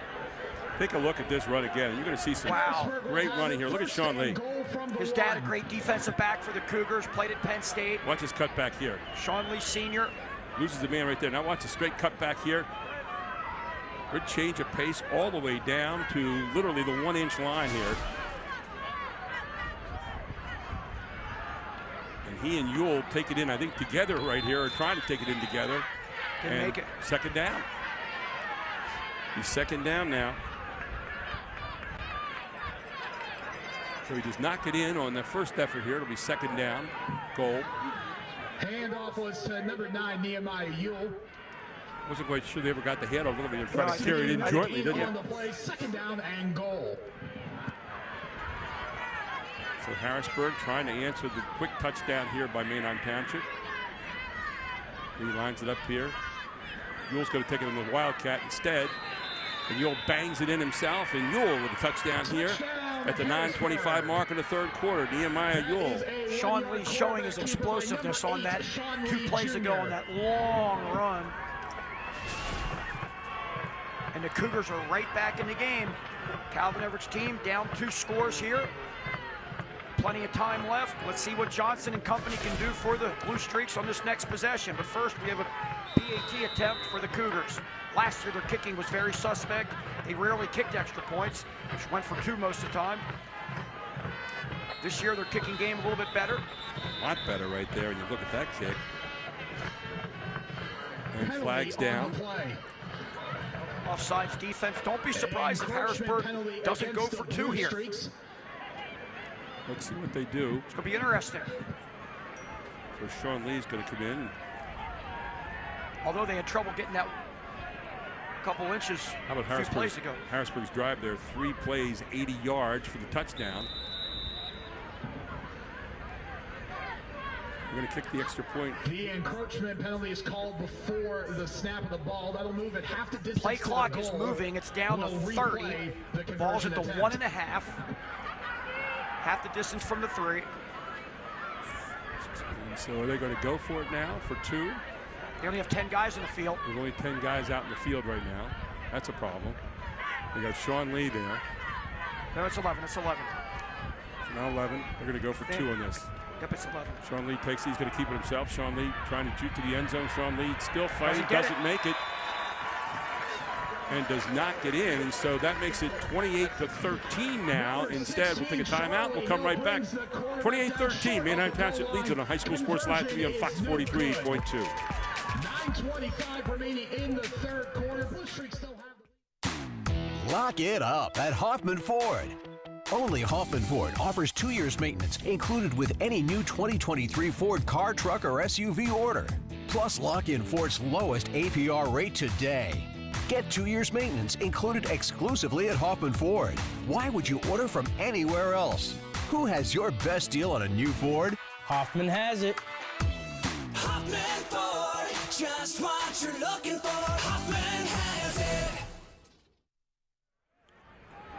9:25 to go here in the third quarter at Gene Cruz Field, Manheim Township. It is the 6A District 3 football championship game here on Fox 43.2. And Harrisburg comes down and answers a touchdown, misses on the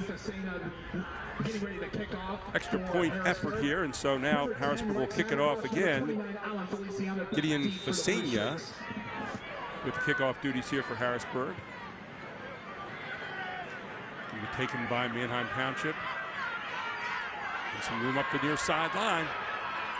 Nice blocking. Got it to almost the same spot he got last time. Gets out over to the 40 to about the 42-yard line, where it'll be first down and 10. Good field position again for this Manheim Township team. That's been the story all night long for. Actually, 2 times ago, before the half, when they got that long touchdown. Nice touchdown drive there in the second quarter. That defense on the 2-point conversion pursued really well for the Blue Streaks. In this dynamic world of construction, route tractor equipment stands. They only needed a 1.5 the Cougars did on that 2-point conversion, and makes it a 15-point game instead of 13. Big defensive stop. Job is simple here. Manheim Township trying to answer the touchdown by Harrisburg, and for Harrisburg, they need to get a stop. They're down by 2 touchdowns. Hayden Johnson has been nothing short of perfect all night long. He's only missed 2 passes all night. Held on to the ball well. Ball at the 42-yard line. First and 10 now for Manheim Township. Look for number 4 here. Yep. Here's a handoff. Banging near the line of scrimmage, and a flag in on the play as Clancy trying to get some running room. Nothing doing that time. Wall went up in front in white and black. I don't know if it's a hold or a face mask. Came up by the main official. Holding. Yep. And that's going to be against Manheim Township. That'll take him back. Holding penalty against the Blue Streaks. The white hat that called that, signaled the penalty, was the one who called it. He threw his flag from back behind the offense. 10 yards. He walked it back. Let's see if we can see it right here. That is a 10-yard looks like penalty. number 51 maybe called the hold. He held Brown. That was a good call. 20 from the 32-yard line. Thomas Capizzi on the hold there. So it'll be first down now and 20. 9:02 to go here in the third quarter. Manheim Township leading 28-13. Look for the shallow drag here out of the empty here from the guy lined up in a tight end. Here it is. Shallow drag. He's up.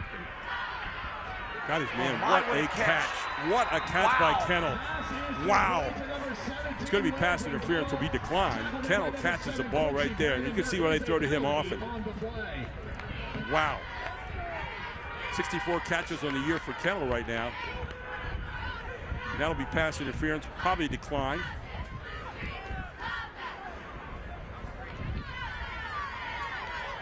They ran that shallow drag the same 2-receiver side, and the other guy on that side. It'd be nice to see a replay of that again. Just see the gun on this kid's shoulder. Johnson really let it loose. Yes. So he may take the penalty for the first down. Pass interference. Because you got more yardage without taking a penalty, but it'll be 2nd and 3, or do you want the 1st and 10? I think he's going to take the 1st and 10 and take the penalty. Yeah. It's going to cost you a couple yards, but I think with his offense, he's got the confidence that that's not really a big deal. Look at this. Look at the gun on this kid's shoulder. Bang. I mean, that ball was great pitch and catch right there, and Kennel in perfect position to pick it off. What's he doing? He's going 15 from the, it's not the line of scrimmage. The line of scrimmage was 10 yards behind that. He's taking it from the spot of the infraction. We have 7 officials here. They got to talk this out. No, it's not. It's from the line of scrimmage, so it's going to be. So now they bring it back up. There, right there. That's where it goes. And that's what they got. So he walked it all the way down. He brought it back up. I thought maybe he was leaving the field. A 15-yard penalty. So 15-yard penalty, 1st down. Ball at the 47-yard line. The 47. Look where the chains are. 1st down and 5.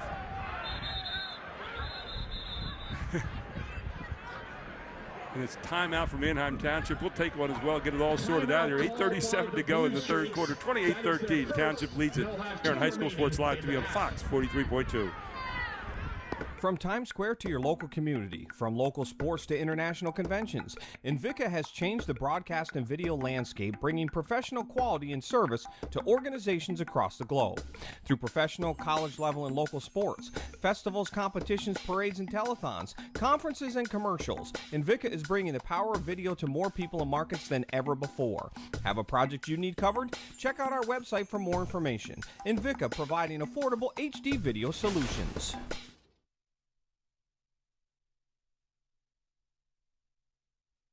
Available now for advanced hoops. They're running their annual middle school boys basketball league. Sign up as an individual, get placed on a team coached by an advanced hoops coach. You can sign up with a few friends, get on the same team. Check it out at advancedhoops.com to sign up for the boys middle school league. 1st down and 5 now for Manheim Township. Ball at the 47-yard line. There's a handoff to Clancy. Clancy bangs it forward. Clancy near 1st down yardage. Get a little help from his friends here. Not going to make it though. Believe it or not, you actually like that if you're Manheim to have 2nd and half a yard or 2nd and 1. Provided you get the 1st down, the next 2 plays, it just chews clock and gives you another 1st and 10. Clancy, a hard-nosed runner, isn't he? He really is. Gets straight forward there and just nice putting the helmet down and going forward up at the 50-yard line. And you can see a little scrum there in the middle of the field for a moment. Harrisburg has to limit. They can't give up any score, even a field goal, because that'll make it a 3-score game. So it's 2nd down now. Call it 2 for the 50. Illegal procedure on the offensive line, left side of the line for Manheim moved. So Manheim Township a little static here starting the 2nd half, and at least in this possession. They have the ability, those explosive plays, to just get it going. Yes, they do.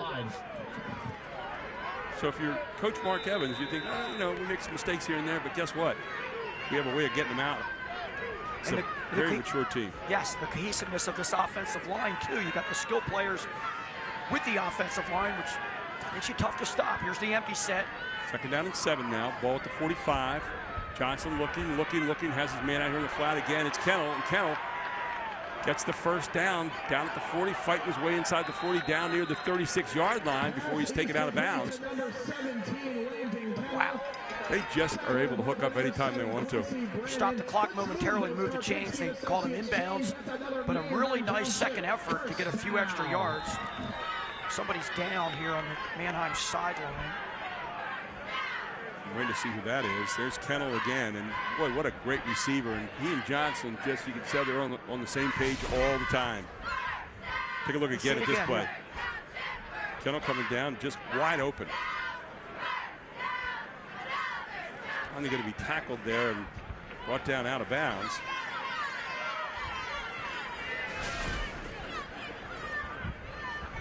This team loves to pass the football. Got a man down on the sideline. We'll take a quick timeout. We'll come right back. This is High School Sports Live TV.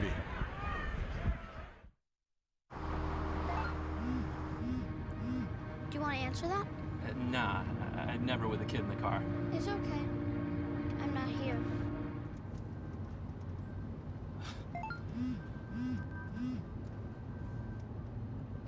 I'm there.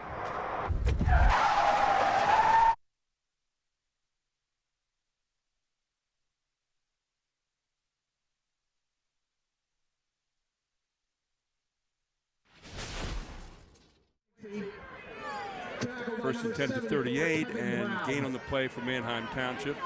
Takes it down to about the 36-yard line, 2-yard gain. Second down, 8 yards to go now. 7:01 to go here in the third quarter. And here you see the play again. They ran Clancy for a few yards. He came out of the game for this play. They're going to that empty set again. Really making some positive yardage with the empty look here. Empty backfield this time. Here's Johnson. Don't forget he can run out of this too. If he likes to see a seam, he'll go. And this time he's brought down. Again, it's Epps who's played a magnificent game here tonight for Harrisburg so far. Ryan Epps. It's going to bring 3rd and 12, 3rd and 13. But the thing is, Gary, we talked about it a few minutes ago. Harrisburg cannot give up even a field goal here. You don't want to fall behind by 3 scores with negligible time left in the third quarter by the time this is up. So, in theory, you have 2 downs to get this if you get some positive yards. If not, Manheim's probably going to punt, play field position. Look for Kettle, number 17. That's his favorite target. Palumbo second and Asher Wolf third. Or the quarterback 2 or 3. Yep. Here we go. Straight back being pushed out of there. Good pursuit by Harrisburg and brought down in the back by Harrisburg. And they might have a hold call as well, but I think that would probably be declined. Oh, definitely decline that, yes. And it's a punting situation for Manheim. Harrisburg defense came up very big when they needed to, Gary. Micah Chambers that time. He's played a great game tonight defensively for Harrisburg as well. He and Epps have really put the pressure on quarterback Hayden Johnson. Let's see if the call is a hold. That's exactly what it is. Block in the back. Block in the back. Either way, it's going to be declined and going to be kicked out of there now by Manheim Township. Big loss in the play here. Now, if you're a Manheim, that clock is going to start. So you don't want to start thinking time too much, but when you're up 15, you let that clock run, let that play clock, 25-second play clock, go down to about under 5, and those seconds can help you down the road with a big lead. For Harrisburg, that's exactly what the doctor ordered there. They're going to get a chance to get Manheim Township off the field here, and a chance to get back to within 1 score. Great kick out of there.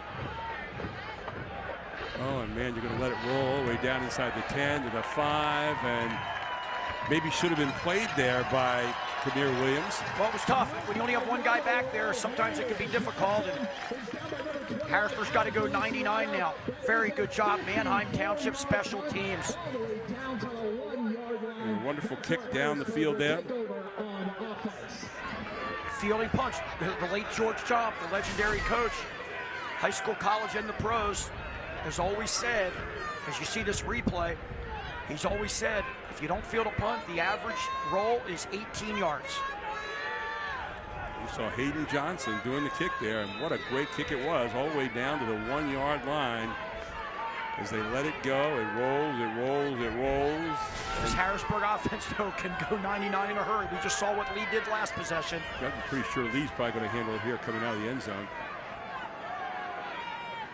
And just getting into maybe this 2 or 3 yard line at tops. So Ewell with a carry for a couple of yards. He's trying to get some breathing room. You're trying to get a first down here, first and foremost. 5:09 to go in the third quarter. Plenty of time for the Cougars. A lot of yardage to travel, but they're a big play team. We haven't seen any big plays through the air for Harrisburg, but we've seen it on the ground. Trips into the boundary here. Tight end to the right. Like a run. Lee's going to keep it.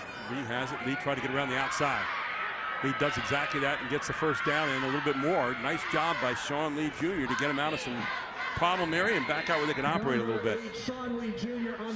Don't forget, coming up after the game, Capital Blue Cross post-game report featuring the Capital Region Insurance play of the game, Hoffman Ford player of the game. Very nice job by Sean Lee making a play off the zone read, but there's a flag. Face mask against Manheim. Tackle at 15, Gary. Let's see it here if we can, towards the sidelines. Lee stopped and made a change of direction and went back outside.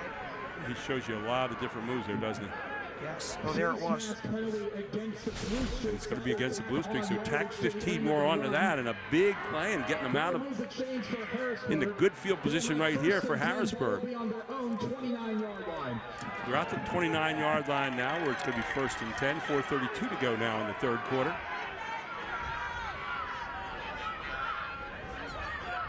Jonathan Lee Jr. trying to crawl the mountain with his team right here. Three receivers near side.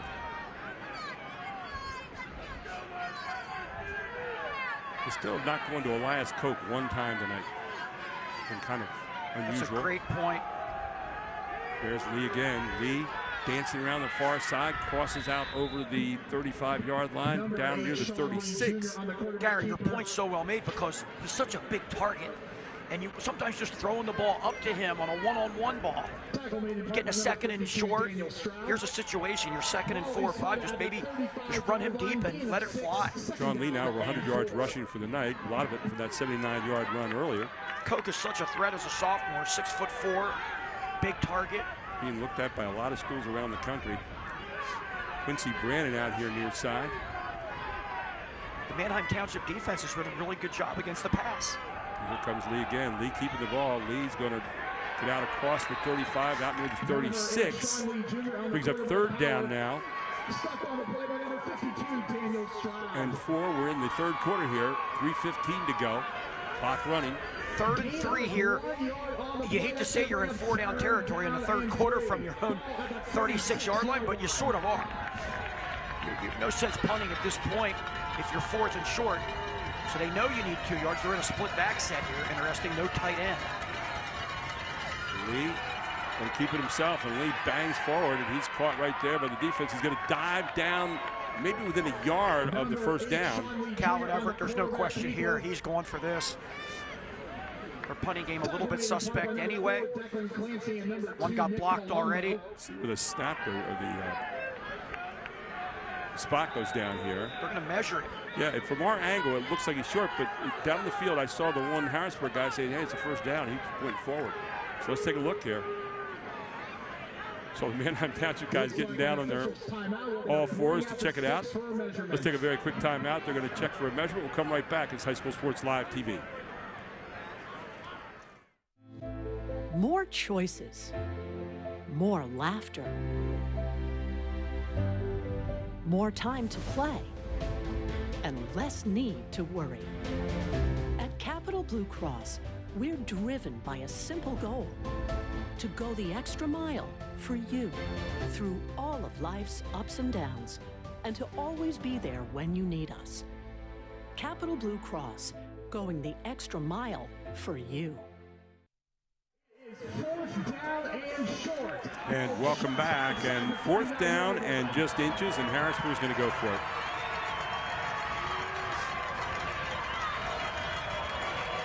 So let's see what they got going on. I'm surprised maybe you don't get over center on this and get a little that love shove or whatever. Yeah, well, they're going to run Lee right there to the right. See if they give it to Ewell or if Lee keeps it. It was the illegal procedure against Harrisburg, another big penalty. No, I think timeout. Timeout, okay. So the timeout is called here for Harrisburg. We'll keep it right here, no flag on the play. So timeout called by Harrisburg. And if you need the timeout, you need a timeout for Calvin Everett, but you really want to try to save those when you're down like this, because if you can get it a one-score game later in the game, in the 4th quarter, you may need to use those to get the ball back. For our fans out there tonight, why don't teams go over center on that kind of situation if you're a high school team and you need a couple inches? Because teams don't go under center much at all anymore.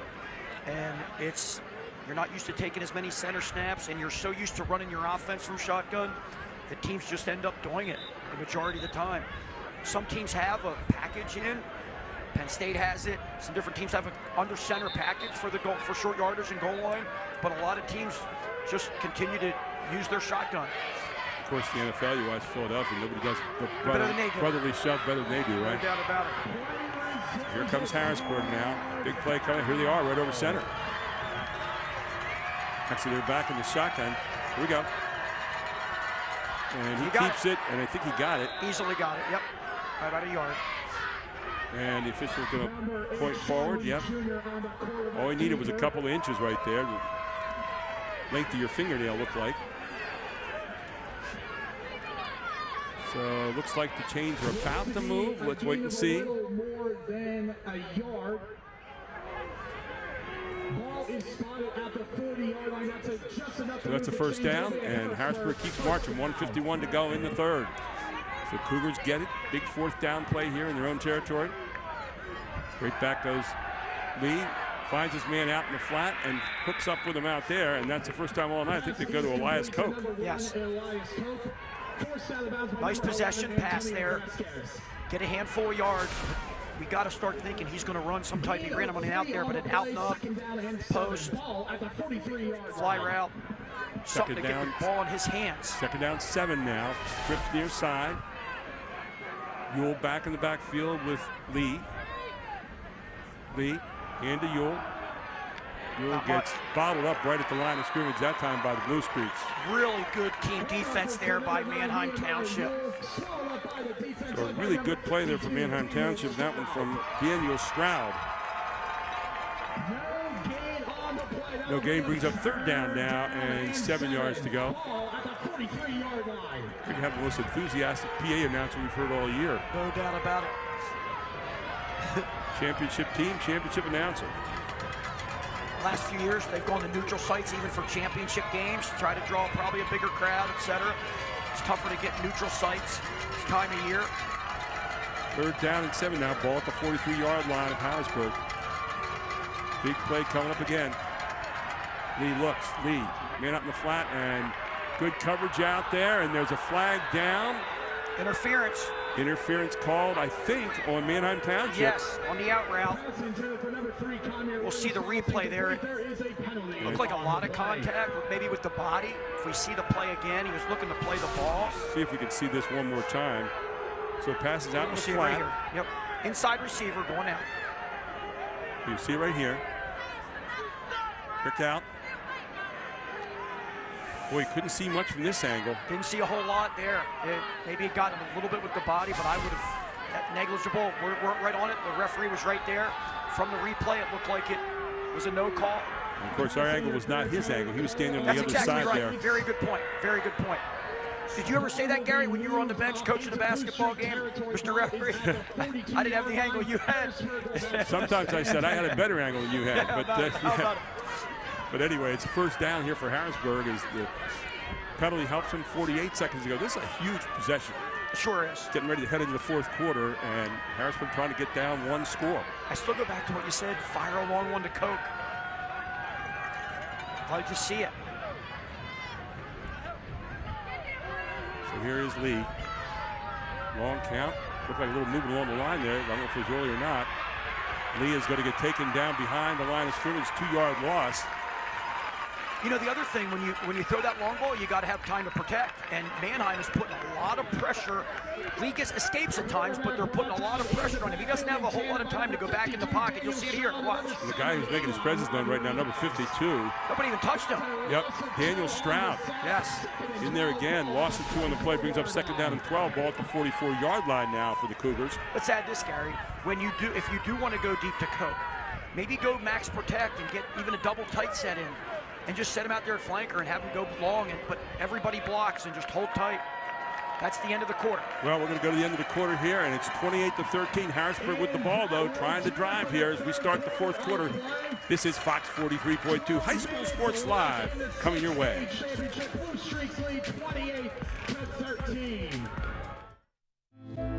More choices, more laughter, more time to play, and less need to worry. At Capital Blue Cross, we're driven by a simple goal: to go the extra mile for you through all of life's ups and downs, and to always be there when you need us. Capital Blue Cross, going the extra mile for you.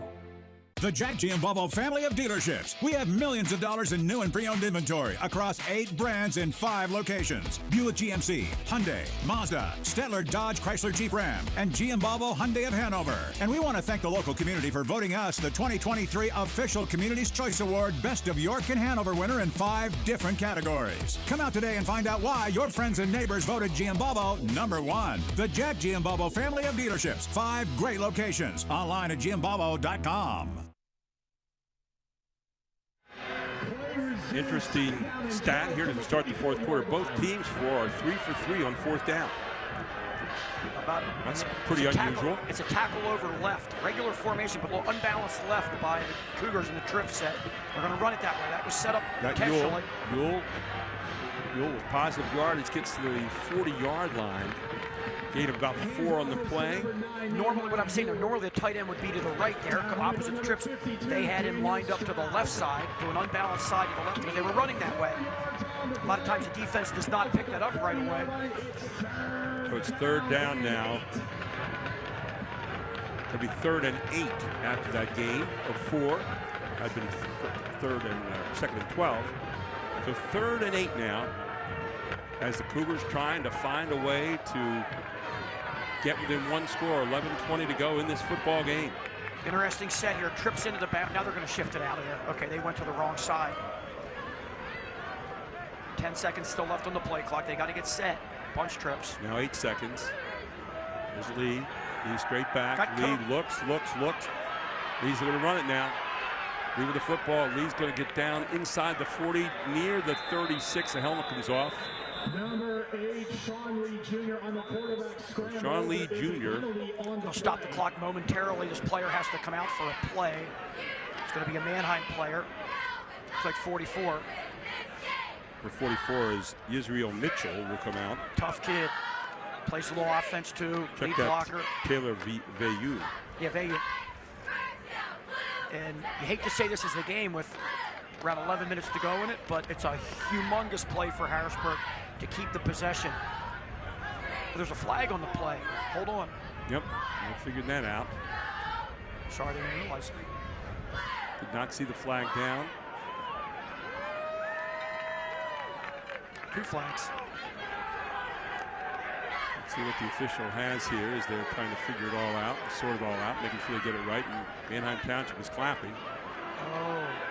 So they're going to offset. It's going to be a replay 3rd down. Okay, replay offsetting, so it's going to be 3rd and 8 again.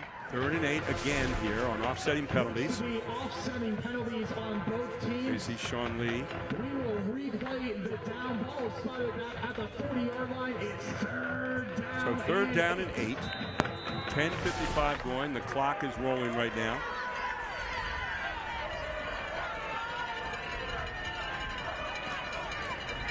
So 3rd and 8. Big play coming up here again for the Cougars. Trying to keep this drive rolling. Coach got somebody right in his face. Now he's backing up. Still go long to him. Set him deep. Got his man over the middle. Brannon. Wide open. A great pass to Brannon. Crossing route down there, or slant actually down there. He's inside the 20-yard line, down near the 15. Great pass by Lee to Brannon. Gary, what that offsetting penalty was, as you see the replay here, Harrisburg had the hold, but Manheim their defense was barking out signals, trying to disrupt the Harrisburg cadence. That's what that was for the offset. Ball down the 15-yard line. It'll be 1st down and 10 now for the Cougars as they are knocking on the door. Wonderful pass that time from Lee Jr. to Brannon. Here's Lee. Hand off to Nehemiah. There he goes. And he's into the end zone for the touchdown from 15 yards out. I'm going for 2 if I'm Calvin Everett, because the kicking game is suspect. So I'd like to go for 2 right now rather than kick it. 9:59 mark here of the 3rd quarter, or the 4th quarter. Nehemiah Yule dances in the end zone 15 yards out. And they're going to go for the kick, and there's nothing wrong with that. If your kick is automatic, kick the extra point, be down by 8 right now with plenty of time You're going to left. decide when you want to go for that 2. Yeah, but I'm just concerned about this extra point team. He has made the other one so far, and he had the other one made earlier when they decided to go for 2, actually. Yes, before the penalty. Now you're looking to get down 1 score and 2 extra points. And there it is, up and good. He made it. And so Harrisburg has brought it back now to 28-20. 9:59 to go. We'll take a break. We'll come right back. This is High School Sports Live TV on Fox 43.2. Thanks for watching Mr. Pickles again. I'm happy to. Love this little dude. Hey, do you mind helping me fill out this IRA form? What feels good to you? Well, my horoscope said my moon is rising in the week of the tiger.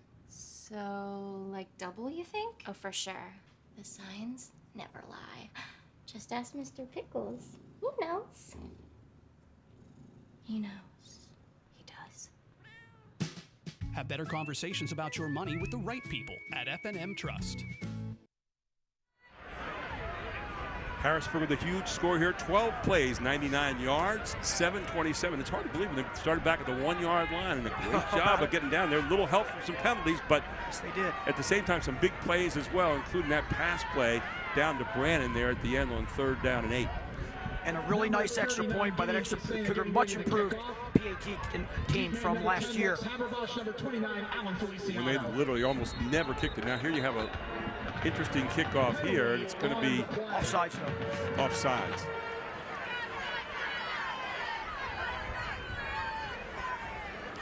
You're just saying about the better kicking team. I was going to say, believe it or not, the kickoff return team for Manheim seems to be better than the kickoff return team for Harrisburg, which, believe me, going against Harrisburg several years, I've been on both sides. I've been Harrisburg head coach, but I've also coached against them many times. And you always cringe when you kick the ball deep to them because they had some playmakers. Penalty is on Harrisburg. Sherrod Wallace, who played D-back at Indiana. Phenomenal return man. Kenny Watson, another great return man. Return kicks for Penn State. Robert Tate, unbelievable kick returner. Gideon Facena now is going to kick it off again after the penalty. Let's see if he does a little bit better on this one. This one a little bit more downfield. Taken there by Manheim Township. And you're going to get probably a face mask called here, I think, against Harrisburg. As the ball's all the way out to the 45-yard line already. And that's going to go to the Harrisburg 40. And that return by Carter Bear for Manheim Township. And now you're going to tack the penalty on top of that. And Manheim's been getting the ball back to at least the 40-yard line in a regular kick return. Now they're getting the ball at the other team's 40. Looks like, because it looks like that was a face mask. Yep, there's a face mask called. It was thrown from way down the field instead of the guy upfield here on the, you thought might have called that. There you see the face mask right there. You let it go, but the call, there you see the late flag coming in on it. With the penalty on Harrisburg.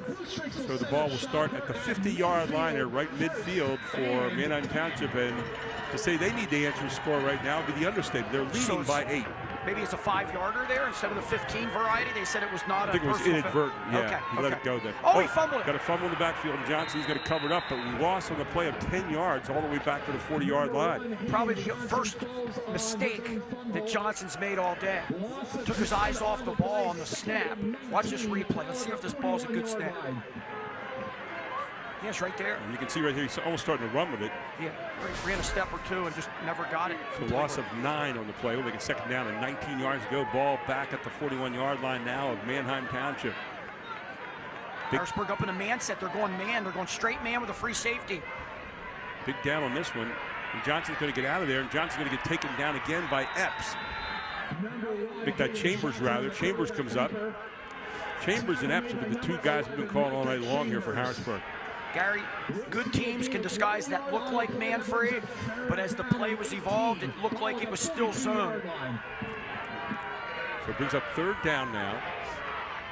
18 from the 42-yard line. And for Manheim Township, they don't want to give it up right here, but no, they don't. A lot of ground to cover. They've shown the ability to do that tonight when they needed to. Big play here for Manheim Township, the Blue Streaks. Ball at the 42-yard line. Harrisburg showing blitz, but they're going to back out of there with a 3-man rush. Harrisburg comes out of it. Here comes Johnson. Johnson looking downfield. He has a man down there. It's Kennel. And they're going to call pass interference. Yes, they are. 2 flags in there. I'm not sure that was really anything, just bumping around a little bit. Wow. It was Elias Koch on the coverage. Johnson put it up for grabs. And we had man-to-man down there. The Harrisburg guys saying, I didn't do anything there, but you know, that's the guys in the stripes are the ones that count. Elias Koch trying to make his case. In all fairness, there was the one called the other way that was very negligible. And this one looked a little negligible too, but let's see the replay. Take a look at it right here. You'll see the bumpy. Coke turned at the last moment to play the ball. Here he comes. And there But he negated him from going to the ball. Yep. I agree with it. Good call. Yeah, I agree with it. Good call by the official. You can see it right there. See his arm come in right there and pushes Kennel off, and Kennel can't go for the ball. Yeah, good call. Both officials back there called it. If he'd just been going for the ball there and not pushing it out of the way, it'd have been fine. Absolutely. He got his body in the way of the receiver and did not allow the receiver to come back, and he did it. And again, heady play by Johnson to get it out of there. Yes, it is. Yes, it is. At least give a chance down there for something to happen. Not an automatic first down, so it's 3rd and 3. From the 48, Garrett. Yep, Excuse me, 43. And this isn't necessarily 4-down territory now for Manheim Township, although it's a manageable situation now where it wasn't a moment ago. Here's the key. If Harrisburg causes a loss here, expect Manheim to punt.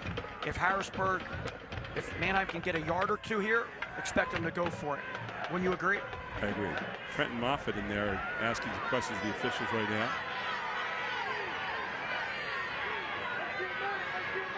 Here we go. 43-yard line, 3rd down and 3 now for the Blue Streaks. I'm expecting a zone read, quarterback and number 4. He's going to go under center. This is what you wanted. This is what you were saying earlier for the Cougars to do. Oh, they're going for the long cadence, and they're going to call timeout. Oh, it's off on Manheim. This time Manheim Township went off sides. Because the ball was never snapped. Penalty on the play. That is a false start. Gary, you know what this false start does, though? Brings up 3rd and 8, but it puts the ball in Johnson's hand and a potential run-pass option, which he's really good at. Well, it's interesting. Here again, you said they're not used to going on the center. And what do we get? There you go. You get the illegal procedure, right? The very thing you talked about earlier. You're not used to doing that, and all of a sudden the mistake's made. The thing that Johnson's so good at, if nobody's open, he bides time, and he's elusive, and he can run. And he's good at it. Lots of options here. He's got trips near side, one far side, Johnson back. All kinds of possibilities here. And, you know, he's come out of this before. He's getting pushed this time, though. Johnson throwing downfield. He had a man and dropped it. Going to force a punt here. Wide open. Johnson made a play again with his feet. The only time all night a receiver has dropped the ball for Manheim Township in any situation. How about it? How about it? Ball was right on the money, too. Right on the money. Had his man down there that he wanted. He had favorite bumps. So he looked down there. He had Lex Haberbosch and could not hang on to it in that situation. So now it's going to be Johnson kicking it out of there. He's all the way back about the 36-yard line where he'll let it go. Harrisburg apparently with a stop right here. Harrisburg only has 10 guys in the field. Johnson able to run way down there to kick it. Punt. Kicks it out of bounds, crosses over the line somewhere around the 28, 29-yard line. Yeah. And man down on the field for Manheim Township. So the officials timeout. We'll take one as well. We'll come right back. This is High School Sports Live TV. The District 3 6A Championship game on Fox 43.2. The Jack Giambalvo family of dealerships. We have millions of dollars in new and pre-owned inventory across 8 brands in 5 locations. Buick GMC, Hyundai, Mazda, Stettler, Dodge, Chrysler, Jeep, Ram, and Giambalvo Hyundai of Hanover. And we want to thank the local community for voting us the 2023 Official Community's Choice Award Best of York and Hanover winner in 5 different categories. Come out today and find out why your friends and neighbors voted Giambalvo #1. The Jack Giambalvo family of dealerships. 5 great locations. Online at giambalvo.com. Don't forget, after the game tonight, we'll have our Capital Blue Cross post-game report. We'll have our F&M Trust play of the game and our Hoffman Ford player of the game, as player walked off the field right here and holding his shoulder. And trying to get the number there. He was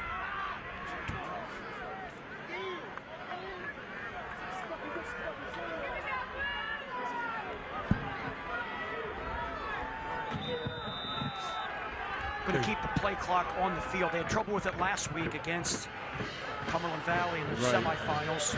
It wasn't working either one the whole game. So here we go now. Be 1st and 10 from the 27-yard line. Look for Yule here. Harrisburg will nope, take it. go pass it. There's Lee. Lee looking downfield. He's got a man wide open. Oh, and he had a guy wide open down there that time. And he had exactly what he wanted, just overthrew him by a little bit, but a great pass down there. He's looking for number 18, Lewis Dillard. Dillard has wheels. He was moving. Oh, we had to throw it under pressure. I'm surprised he even got it that far. He was getting hit right when he was ready to throw it. Boy, did Lee show you some arm there, huh? Yes, he did. Wow. Long pass from Lee to Dillard, and Dillard just overthrown.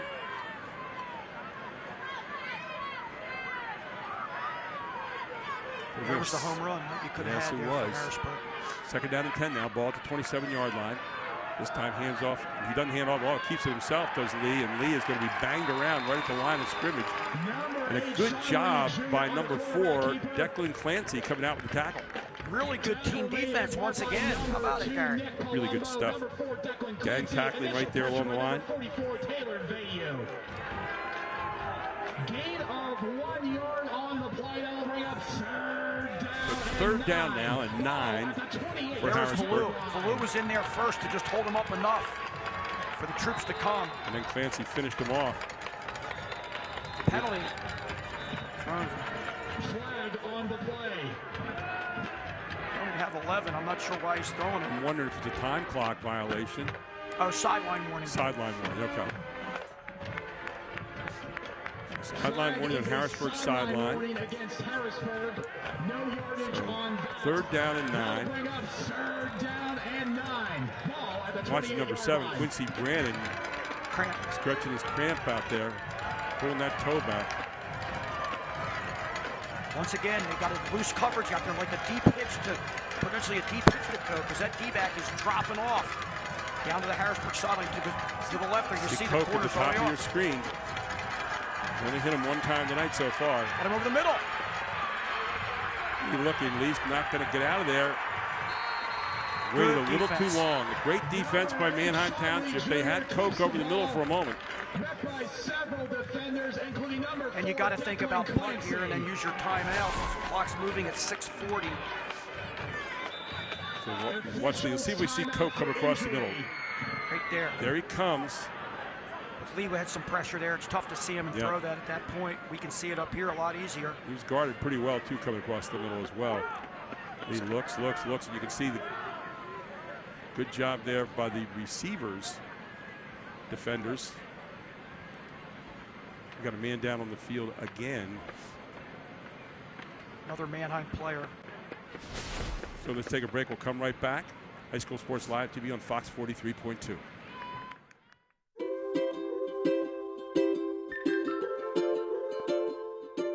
All across Pennsylvania, families are living their lives in their own homes. Not long ago, none of these families believed it possible. And then they discovered there was someone who could help. What was once only a dream is now a reality. Welcome home.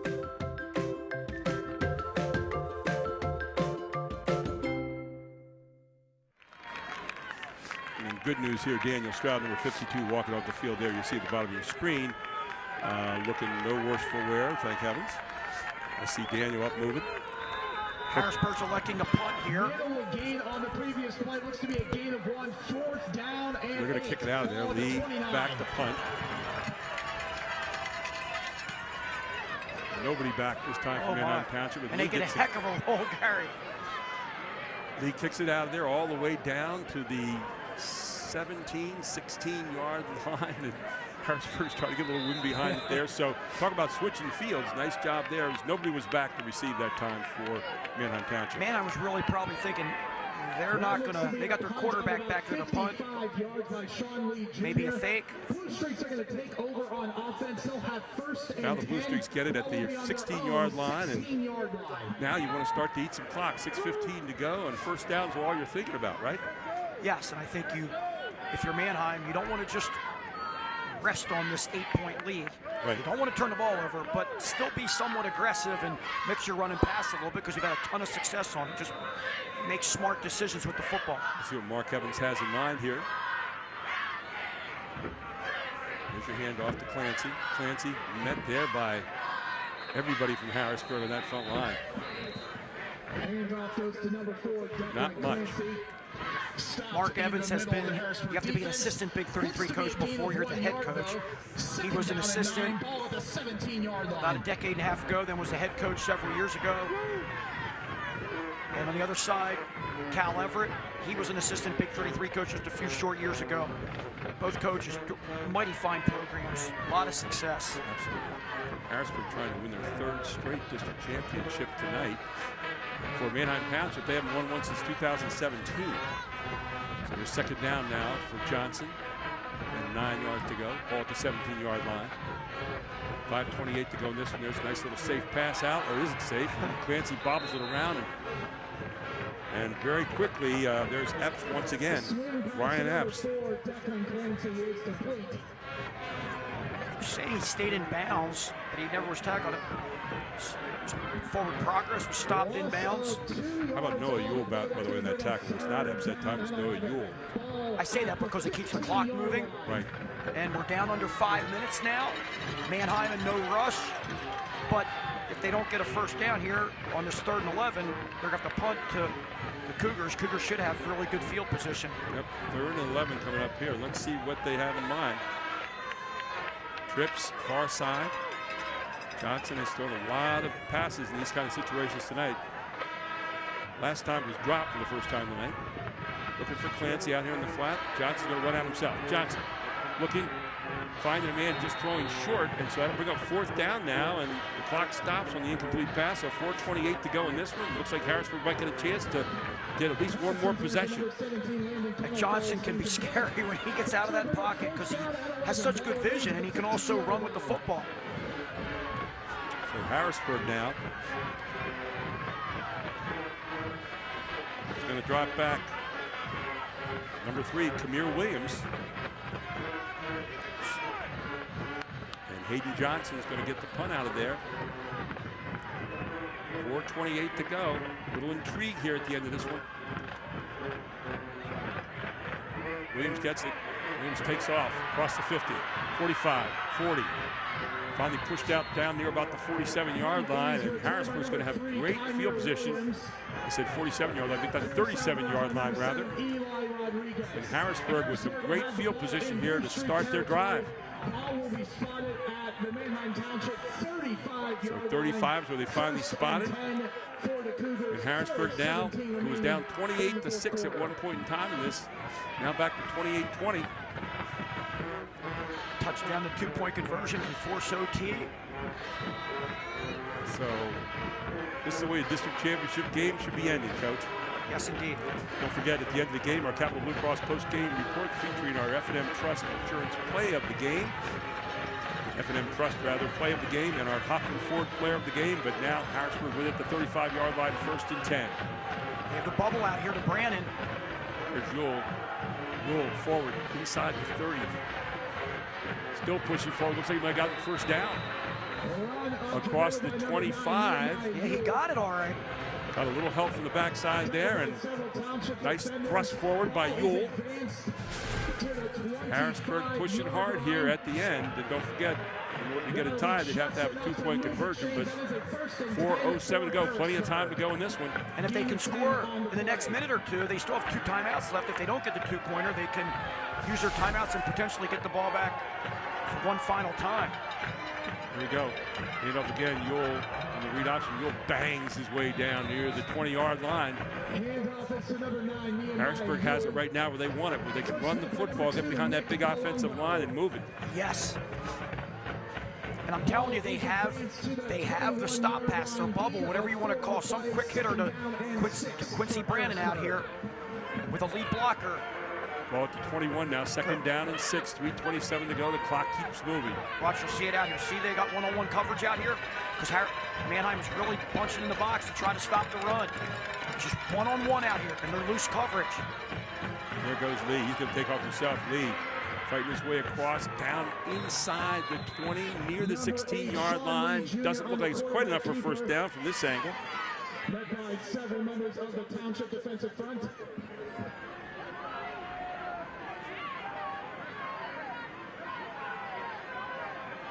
So we'll bring up 3rd down now. Gain of 3 on the play. It is Third down and 3 now. Ball spotted at the 18-yard line here. 18-yard line. You know it's 4-down territory here for sure. Here's Lee.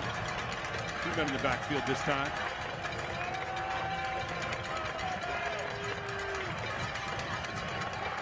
There it is, Ewell again. Ewell looking like he's pretty close to the first down yardage. And he got it. Need to get down to the 15-yard line. Looks like he crossed that. When they say quick opener on a running play, the old school word term quick opener, that's what you're getting right here. So Ewell down to the 15-yard line. Clock's getting close to 2 minutes. It looks like Harrisburg is all going to be make or break here with this 2-point conversion. Should they get in the end zone? They probably won't have time to get the ball back again. 1:59 to go. Ball at the 15. I think Harrisburg might have to mix a passing play in here unless they get something big on this first down. Under the ball a long time that time, and now just a short gain on the play, and you got to think about a timeout here pretty soon, don't you? Yeah. Harrisburg is not a quick scoring team by any means. Well, they're okay with it. I'm just thinking, if you use a timeout here, you can't get the ball back. Right. That's the only thing, but they're taking so long here. It's okay. They're just going to bounce on there. They got plenty of time from the 15. Here's where you might start to think about Elias Koch over in the corner. I'd love to see the bubble right here to Brandon. Probably score with it. Here it is. There's the out route. Same kind of concept. That was to Brandon. The only negative is you didn't get Koch blocking there. If you throw the bubble, he can block, and Brandon gets it and goes. But similar idea. Down near the 10-yard line. Come back with that running game. You got 2 downs to get about, what, 3 yards, Gary? Ball's on the 9. We tick under a minute now. Coming up 3rd down now. There's your handoff to Ewell. Ewell banging forward. Timeout Harrisburg. If you got to get it, call it right now, Coach Everett. There's Coach Everett coming out with the timeout right away. So Clancy and Stroud with the tackle, but now it'll be 4th down and the game on the line.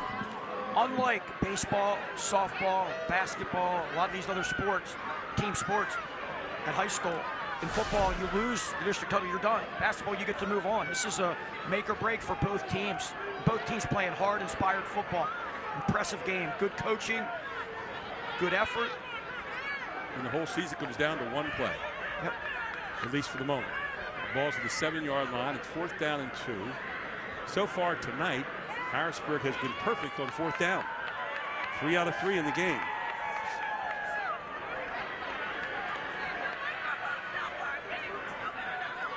Yes. Gary, you agree, right? So, here it is, 4th down. Ball on the 7-yard line. 35.6 seconds to go. And what do you call right here?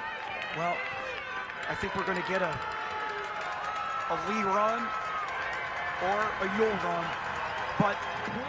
And they're going to get a bunch of trips here. They're going to go to, looks like we're going to get either a run to the right or a pass. I think we're going to go run right here. 4th down. Option. 2 yards to go. Let's see what they dial up here. You got Ewell or possibly Lee. Or a fake and get fake to Ewell and get Lee on his feet to the right. A pass run option. Okay, here we go. Whole season maybe riding the balance right here. Here's Ewell.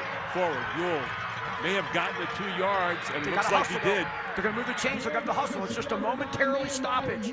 Momentary stoppage. 1st down.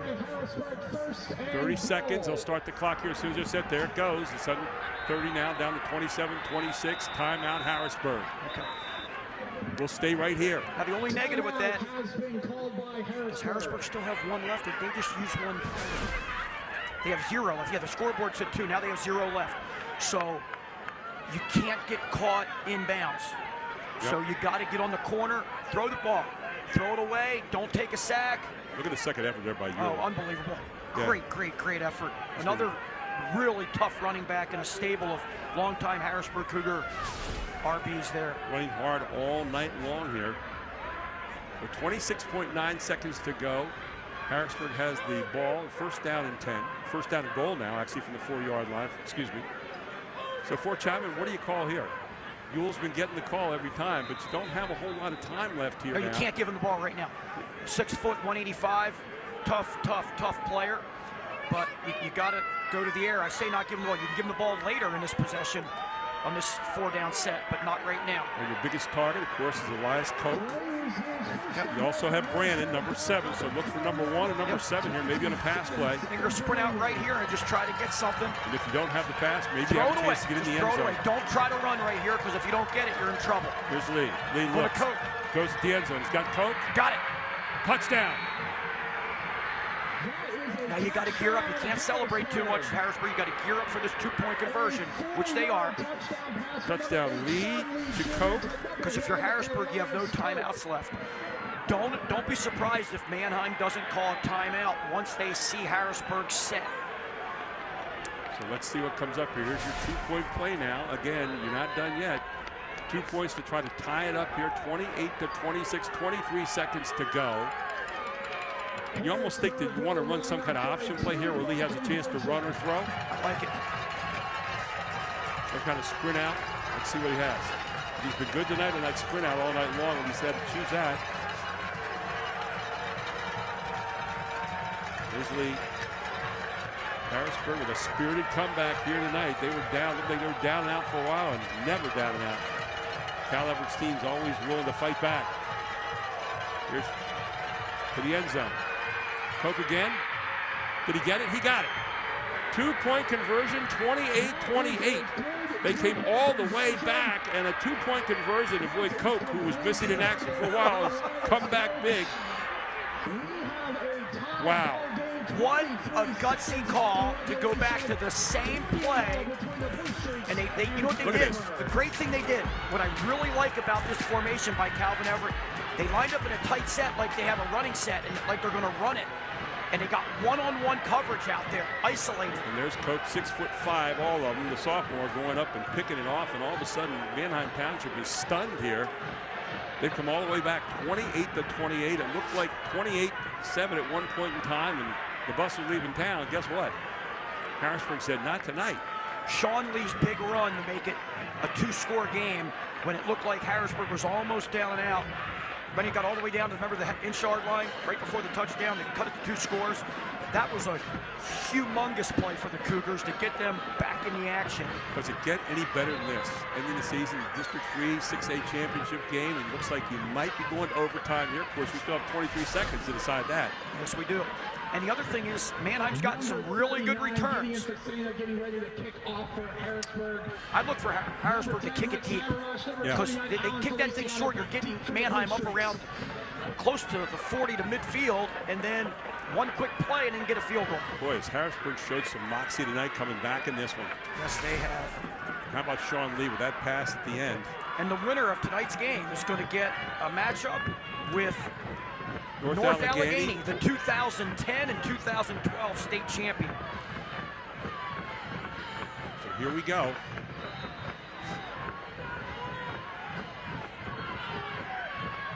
Kickoff. Squib. Yep. Kicking there by Manheim Township, and it's going to be brought down right around the 39-yard line. So 17.5 seconds to go. And if you're Mark Evans, do you go for the whole bunch here when you got an arm like Johnson on you? Oh yeah, you got to go down the field. You get Johnson to get a 15, 20-yard gain. You still have 2 timeouts, and then you get another one. You got a field goal shot, maybe a 35-yard field goal, 40-yard field goal shot. It's worth a try. 17.5 seconds to go. Even if you throw an interception, as long as it's not a pick 6, you're fine, right? Manheim Township 12-0. Harrisburg 11-1. Their only loss all year to this Manheim Township team. And the two of them now locked up 28-28. Who'd have thunk it a little while ago? Harrisburg has come all the way back. Koch is deep. He's like 25 yards past the line of scrimmage.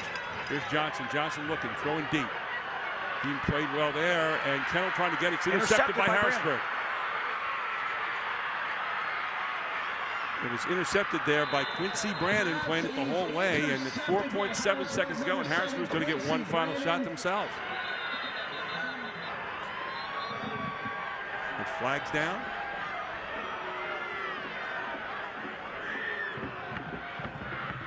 There's a flag down. Let's see what the official has. Holding on Harrisburg.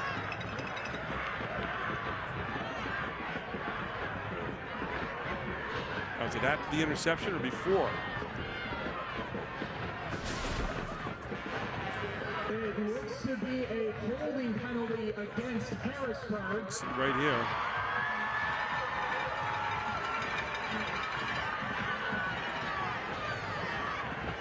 Is it holding against Harrisburg? So that offsets the interception. He's going to negate the interception. Correct, and the interception is now negated. So now the ball at the 49-yard line. Make it the 49-yard line of Manheim Town. They switch it over.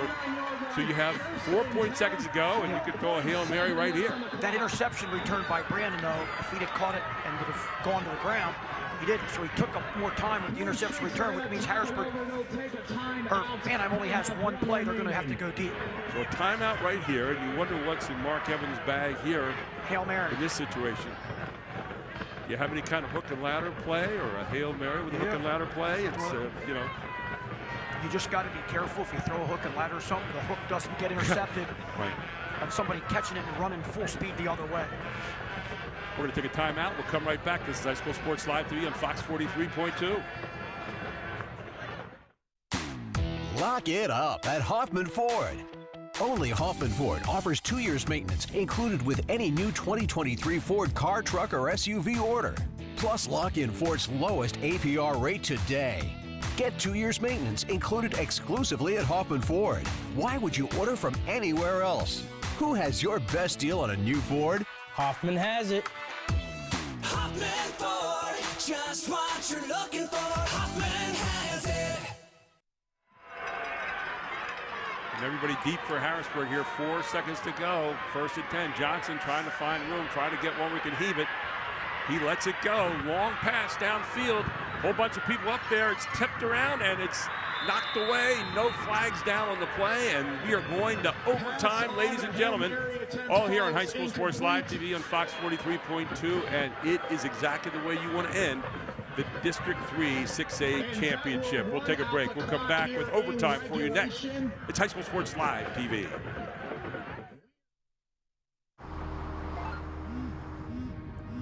Do you want to answer that? Nah, I'd never with a kid in the car. It's okay. I'm not here.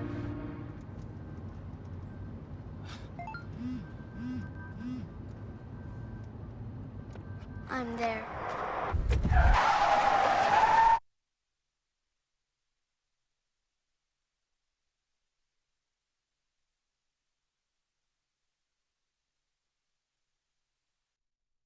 You may recycle your electronics, appliances, and mercury thermostats at the Dauphin County Recycling Center. In addition to 8 local drop-off sites for recyclable materials. Recycling matters in Dauphin County. Since 2001, Dauphin County has recycled over 10,000 tons of electronics. And 1.6 million tons of recyclables like cardboard and plastics. Keep up the great work. Bring it on! Breaker box is toast. Recommend the whole rewiring. Well, that sounds expensive. Is that something a home equity loan could help with? No clue, but listen, if you're trying to make money fast, head down to the horse track and let it all ride on Old Cloud Stomper. Jockey's my cousin. Well, second. That works for you? It will work. It will. Let me think about that. Borrow better with our range of fast and easy loans. Have better conversations about your money with the right people at F&M Trust. More choices, more laughter, more time to play, and less need to worry. At Capital Blue Cross, we're driven by a simple goal: to go the extra mile for you through all of life's ups and downs, and to always be there when you need us. Capital Blue Cross, going the extra mile for you. Thanks for watching Mr. Pickles again. I'm happy to. Love this little dude. Hey, do you mind helping me fill out this IRA form? What feels good to you? Well, my horoscope said my moon is rising in the week of the tiger. So, like double, you think? Oh, for sure. The signs never lie. Just ask Mr. Pickles. He knows. He knows. He does. Have better conversations about your money with the right people at F&M Trust.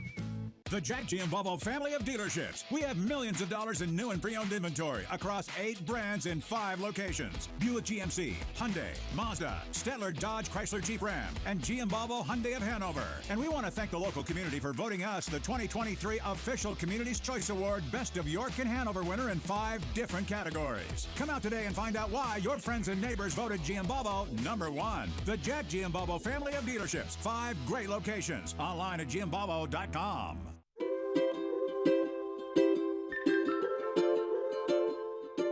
All across Pennsylvania, families are living their lives in their own homes. Not long ago, none of these families believed it possible. And then they discovered there was someone who could help. What was once only a dream is now a reality. Welcome home.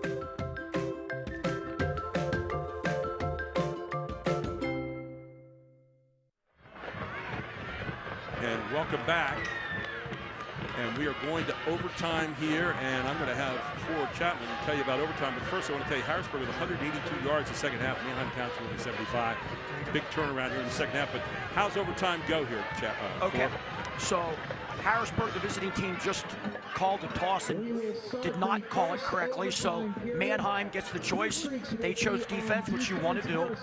So each team gets the ball at the 10-yard line. Harrisburg will get the ball first from the 10. They get 4 downs. And then whatever they do, whether they get a field goal, a touchdown, get held, whatever it is, then Manheim will get 4 downs as well from the 10. College does the same thing, except they're on the 25. In high school, we're on the 10. Harrisburg will go first. And Harrisburg's going to be first to go. Harrisburg was down 28-7 at one point in time in this game. They have come all the way back, 21 unanswered points. So Sean Lee gets the first shot to put the points on the board. And of course, if you get a touchdown, that puts the pressure on the other team right away. Harrisburg has turned the tables here on Manheim Township in the second half. There's Nehemiah Ewell. Nehemiah Ewell inside the 10 to the 5. Nehemiah Ewell trying to get to the end zone. And Ewell is going to be pushed out of bounds, just shy of the goal line. Really nice play.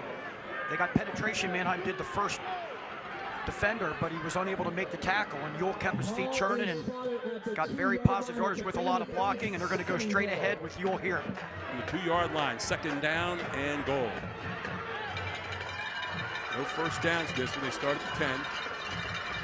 There goes Ewell, and Ewell bangs his way into the end zone for the touchdown. So Ewell, second down, he scores. It's his 3rd score tonight. Very big extra point here for the Cougars. Their kicking game has been solid on extra points so far today. So Ewell with his 3rd touchdown tonight here in overtime. And now the huge extra point.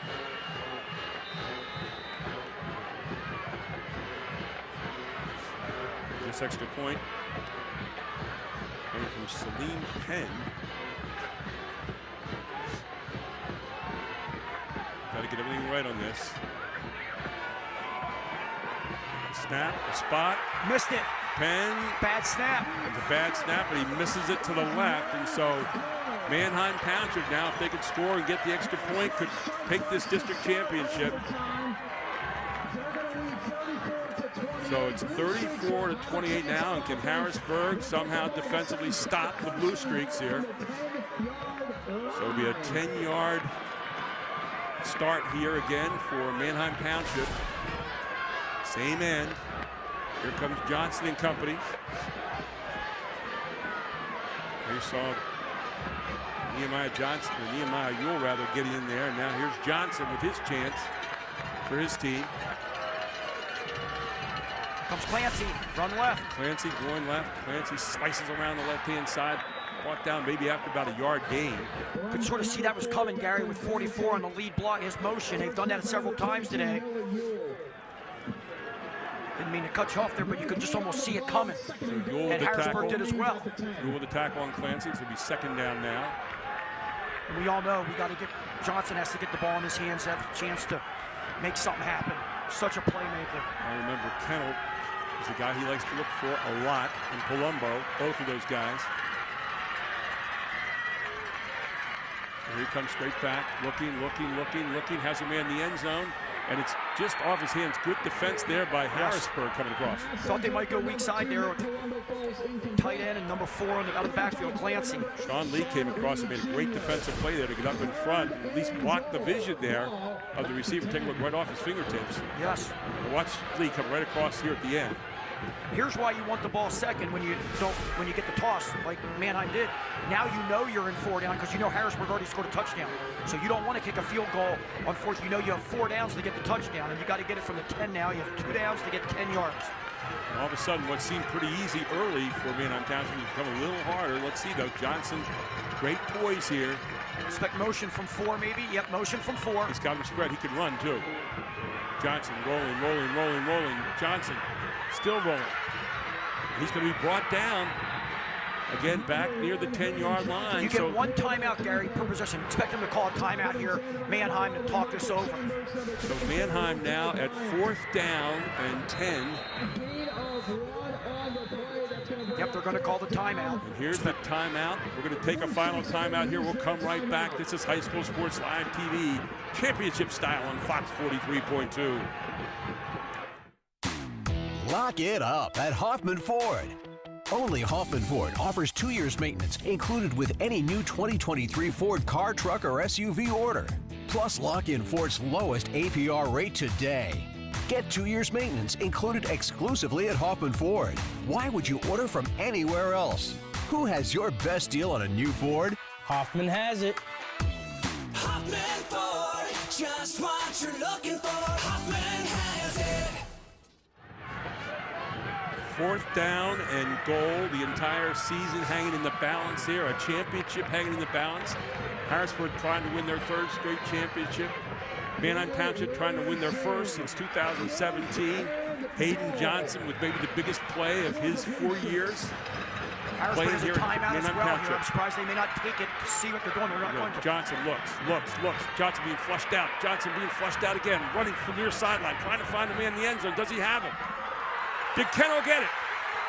He caught it. There's a penalty flag down in the end zone as well, but Kennel bounced it up in the air of his hands. They came down. It looks like he caught it. Could it be an eligible receiver downfield? I don't know. Let's take a look. The officials got a call back there. Let's see what it is. No, it's going to be against Manheim, I think. Ineligible receiver downfield, I assume. Let's see what the officials have. Referee stepping out here, the double checking.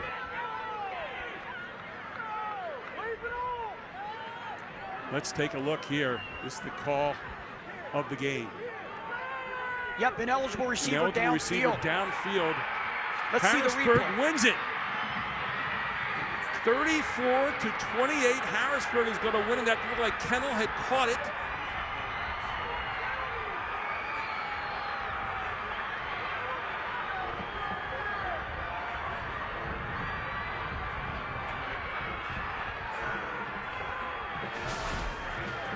Let's see the replay here. We're going to watch the replay. Here. The 5 interior linemen, you can go about 2 to 3 yards downfield. Here we go with the replay. If we can get it from the beginning of the play. Look at Kennel, hangs on there. Yes, great. Here it is, right here. Let's watch these 5 linemen. Okay, here it is. End zone look. Can't see from that angle how far down anybody is. What a play. How great a catch was that? Oh, He batted it up in the air. Here, let's see it from here. You can see 3 linemen, all back. He's going to scramble. Yeah. I don't see anybody downfield. No. Look at Kennel. This is unbelievable. Yes. And it looks like Kennel held on to it. Now they're separating it out. Right now we're waiting to see. Gary, what we have here, that's not a loss of down. So it's going to be a penalty on the offense, but they still get 4th down. They still get a chance from what I would imagine would be the 20-yard line. right around the 20. They get the 4th down over. And Harrisburg has a timeout left, so they can take it once they see the formation, which I thought they might have done the last time, but they didn't. So now they're sorting it all out right here. But it's not a loss of down on the ineligible receiver. Now, the other thing that could have happened, if we didn't see a lineman downfield, it could have been one of the receivers was covering another receiver, which was probably what they called, because there were no linemen downfield. So in the alignment of the 5 receivers. Well, they also have a penalty on Harrisburg here, too. So it's going to come all the way back to the 10 again. Back to the 9, it looks like. Now, let's see. So somebody was lined up covering a receiver, which made one of the receivers ineligible. That's my guess, since we didn't see the lineman downfield. Harrisburg could call a timeout here, which would probably be a smart thing to do, just to regroup your team. Harrisburg now in defense. Get it all sorted out. It's 4th down and 12. Calvin Everett's going to call one right here. Kyle Everett calls his timeout. Let's take one as well. They'll get our breath back, and we'll play the final play here on High School Sports Live TV on Fox 43.2.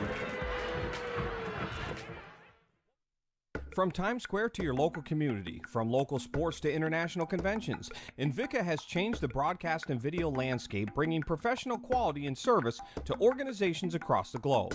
Through professional, college level, and local sports, festivals, competitions, parades, and telethons, conferences, and commercials, Invicta is bringing the power of video to more people and markets than ever before. Have a project you need covered? Check out our website for more information. Invicta, providing affordable HD video solutions. And here we are. The last play, maybe. From the 12. From the 12-yard line. They obviously must score a touchdown. They score the touchdown, the extra point, close to automatic, would win the game. Johnson has Kennell out there on the far left-hand side. He is normally the favorite target. That's what we went to last time. This route right here, they're going to get the tight end out and the back out weak side, you would think. They have all kinds of receivers. Johnson needs to score a touchdown here. That plain and simple. He throws it for the end zone. Incomplete. And it's incomplete, and Harrisburg, let's wait. Got a flag on the play again. So it's not over. Unbelievable.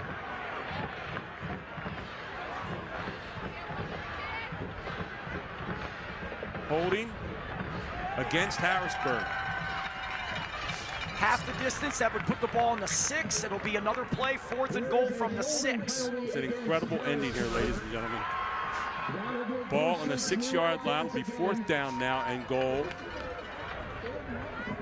Holding down there. I'm not sure who the holding was called on. It's Harrisburg, however. So it's balls on the 6-yard line now, and you still need to have a touchdown if you're Manheim Township. I don't think they're going to do this, but sprinting, now they're going to go 2 receivers to each side. More of a spread look. It's got Clancy out here in the flat, which he's used a couple times. Just move right here to put him out in the flat and throw it out here flat to him. There's Johnson throwing. Johnson tipped by Harrisburg. And he flags down? No. Harrisburg has won it 34-28, their 3rd straight district championship, and they are celebrating over there on the far sidelines. The Cougars scoring the last 27 straight points to win this. Wow. Unbelievable comeback by the Cougars of Harrisburg to beat Manheim Township, atone for their sole loss to Manheim Township early in the season, and they walk out with their 3rd straight district championship and head to the state semifinals, all here tonight at Gene Cruz Field in Manheim Township, in one of the classic district championship games that you will ever see. And what an incredible season for the Manheim Township Blue Streaks. Just a great run, and Harrisburg found a way. 27 unanswered points by the Cougars to come back and win this thing in overtime tonight, 34-28 in a classic. Much the same as they did last year, although not the same dominating way, but Harrisburg coming from all the way back to win again. 3rd straight state championship. They will face North Allegheny next week in the semifinals. We'll take a break. We'll come back with our Capital Blue Cross post-game show right after this. So a while back, I thought to myself, I'm never going to own a home. I'm going to have to rent forever. I didn't have money for a down payment. I had no credit history, and I just got out of a divorce. But PHFA showed me that home ownership is possible. They offer me a low-interest mortgage and a way to manage the closing cost. To me, this is more than just my home. It's a huge accomplishment and a new chapter in my life, thanks to PHFA. That's everything. Receipts in the bag. Awesome. Say, how do you, budget? Well, I have a spreadsheet that I update annually. Okay. And I round up on income and round down on expenses. Well, that sounds backwards, right? No, I'm pretty sure that's right. Income up, debt down. Looks good on paper. Huh. Keep your budget in shape with our personal finance tool. Have better conversations about your money with the right people at F&M Trust. Everybody knows Hoffman has it. Did you know Hoffman has even more? There's the fully stocked Hoffman Ford Parts and Accessories Department, the Hoffman state-of-the-art collision facility, confidence in our ultra-modern service facility, peace of mind with master technicians, satisfaction with low prices. Do I really need to say it again? Hoffman has it. Only at Hoffman Ford, Colonial Park. Hoffman Ford, just what you're looking for. Hoffman has it. More choices, more laughter, more time to play, and less need to worry. At Capital Blue Cross, we're driven by a simple goal: to go the extra mile for you through all of life's ups and downs, and to always be there when you need us. Capital Blue Cross, going the extra mile for you. In the dynamic world of construction, Groff Tractor and Equipment stands as your trusted John Deere and Workin' dealer. With our extensive range of construction sales and rentals, we provide the equipment you need to tackle any project. But our commitment doesn't stop there. Our comprehensive parts and service departments are there to make sure your equipment is operating at its best, minimizing downtime and maximizing productivity. Our dedicated technicians ensure your equipment operates at peak performance. Our technician internship opportunities provide a pathway to a successful career. Learn from skilled professionals and grow with us. Trust, reliability, and exceptional service. That's Groff Tractor and Equipment. Stop by, give us a call, or visit our website today for more information.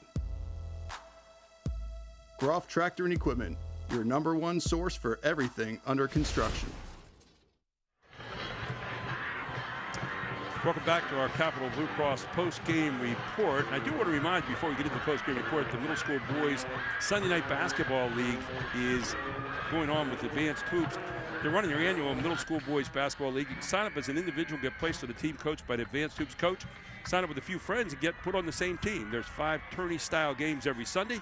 Players from all over South Central Pennsylvania are signed up to get extra playing time. Go to advancedhoops.com to sign up for the Boys Middle School League. And this is the Capital Blue Cross post-game report. Gary Sutton for chatting with you. And what a classic we saw here tonight. 28-7, Manheim Township was leading. Looked like they were going to win their first district championship since 2017. And Harrisburg had other ideas here in the second half. It's pretty exciting, running the last 27 straight points to win this in overtime, 34-28. Manheim Township's a sad football team right now, but they have really nothing to hang their heads for. They played great football all season long, including tonight. Harrisburg just found a way to punch it out there at the end. Second half totals tonight, Harrisburg 182 yards, Manheim Township only 75. Lee 6 for 11, 42 yards, 1 touchdown passing, 15 rushes for 121 yards and 1 touchdown.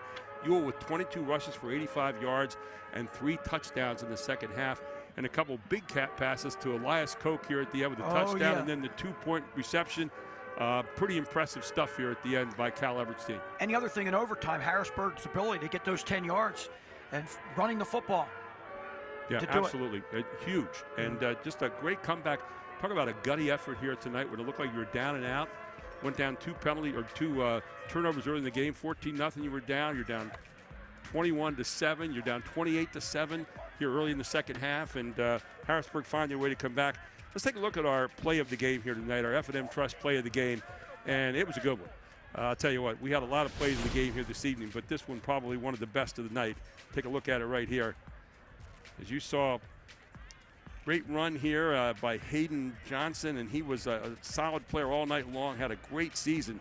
That play was a pass play design, and he decided to run with it when nobody was open and saw a running lane and did a heck of a job. He has passed Pat Bostic in total number of yards, well over 7,500 yards here in his career. He now will play next at Lehigh University in the Patriot League. And, of course, our player of the game tonight, you could have taken a whole lot of players out there tonight, but we thought one guy who showed poise all evening long, along with his running mate, Nehemiah Ewell, was Sean Lee. He had a 79-yard run here early in the third quarter that set his team up, and it was outstanding. He just had poise about him all night long and made it happen for this team. He's only a junior. He'll be back again next year. But he and his Harrisburg High Cougars will now head into next week in the semifinals against North Allegheny. And, again, second straight year they've been in the semifinals and trying to get back to the finals again. Sure. Unbelievable win here tonight. This one will go down, I think, in Harrisburg annals as one of the great wins they've ever had. No doubt about it. Again, atoning for a loss early in the season when they were beaten, I think 38-6, if memory serves, to this Manheim Township team. So Manheim Township will end the season now 12-1, an outstanding year again for them. A great program here by Coach Mark Evans. For Harrisburg, they are now 12-1, and they head into the state semifinals. A lot of people to thank tonight. Kaylee Edwards and the whole crew here from Invicta tonight doing a great job. Kaylee directing tonight with us. We really appreciate it. She and Chad Edwards and Josh Edwards, the whole crew, they did a wonderful job all year long. Travis doing a wonderful job here tonight. Travis Sparks, our statistician, stayed on top of things all evening long.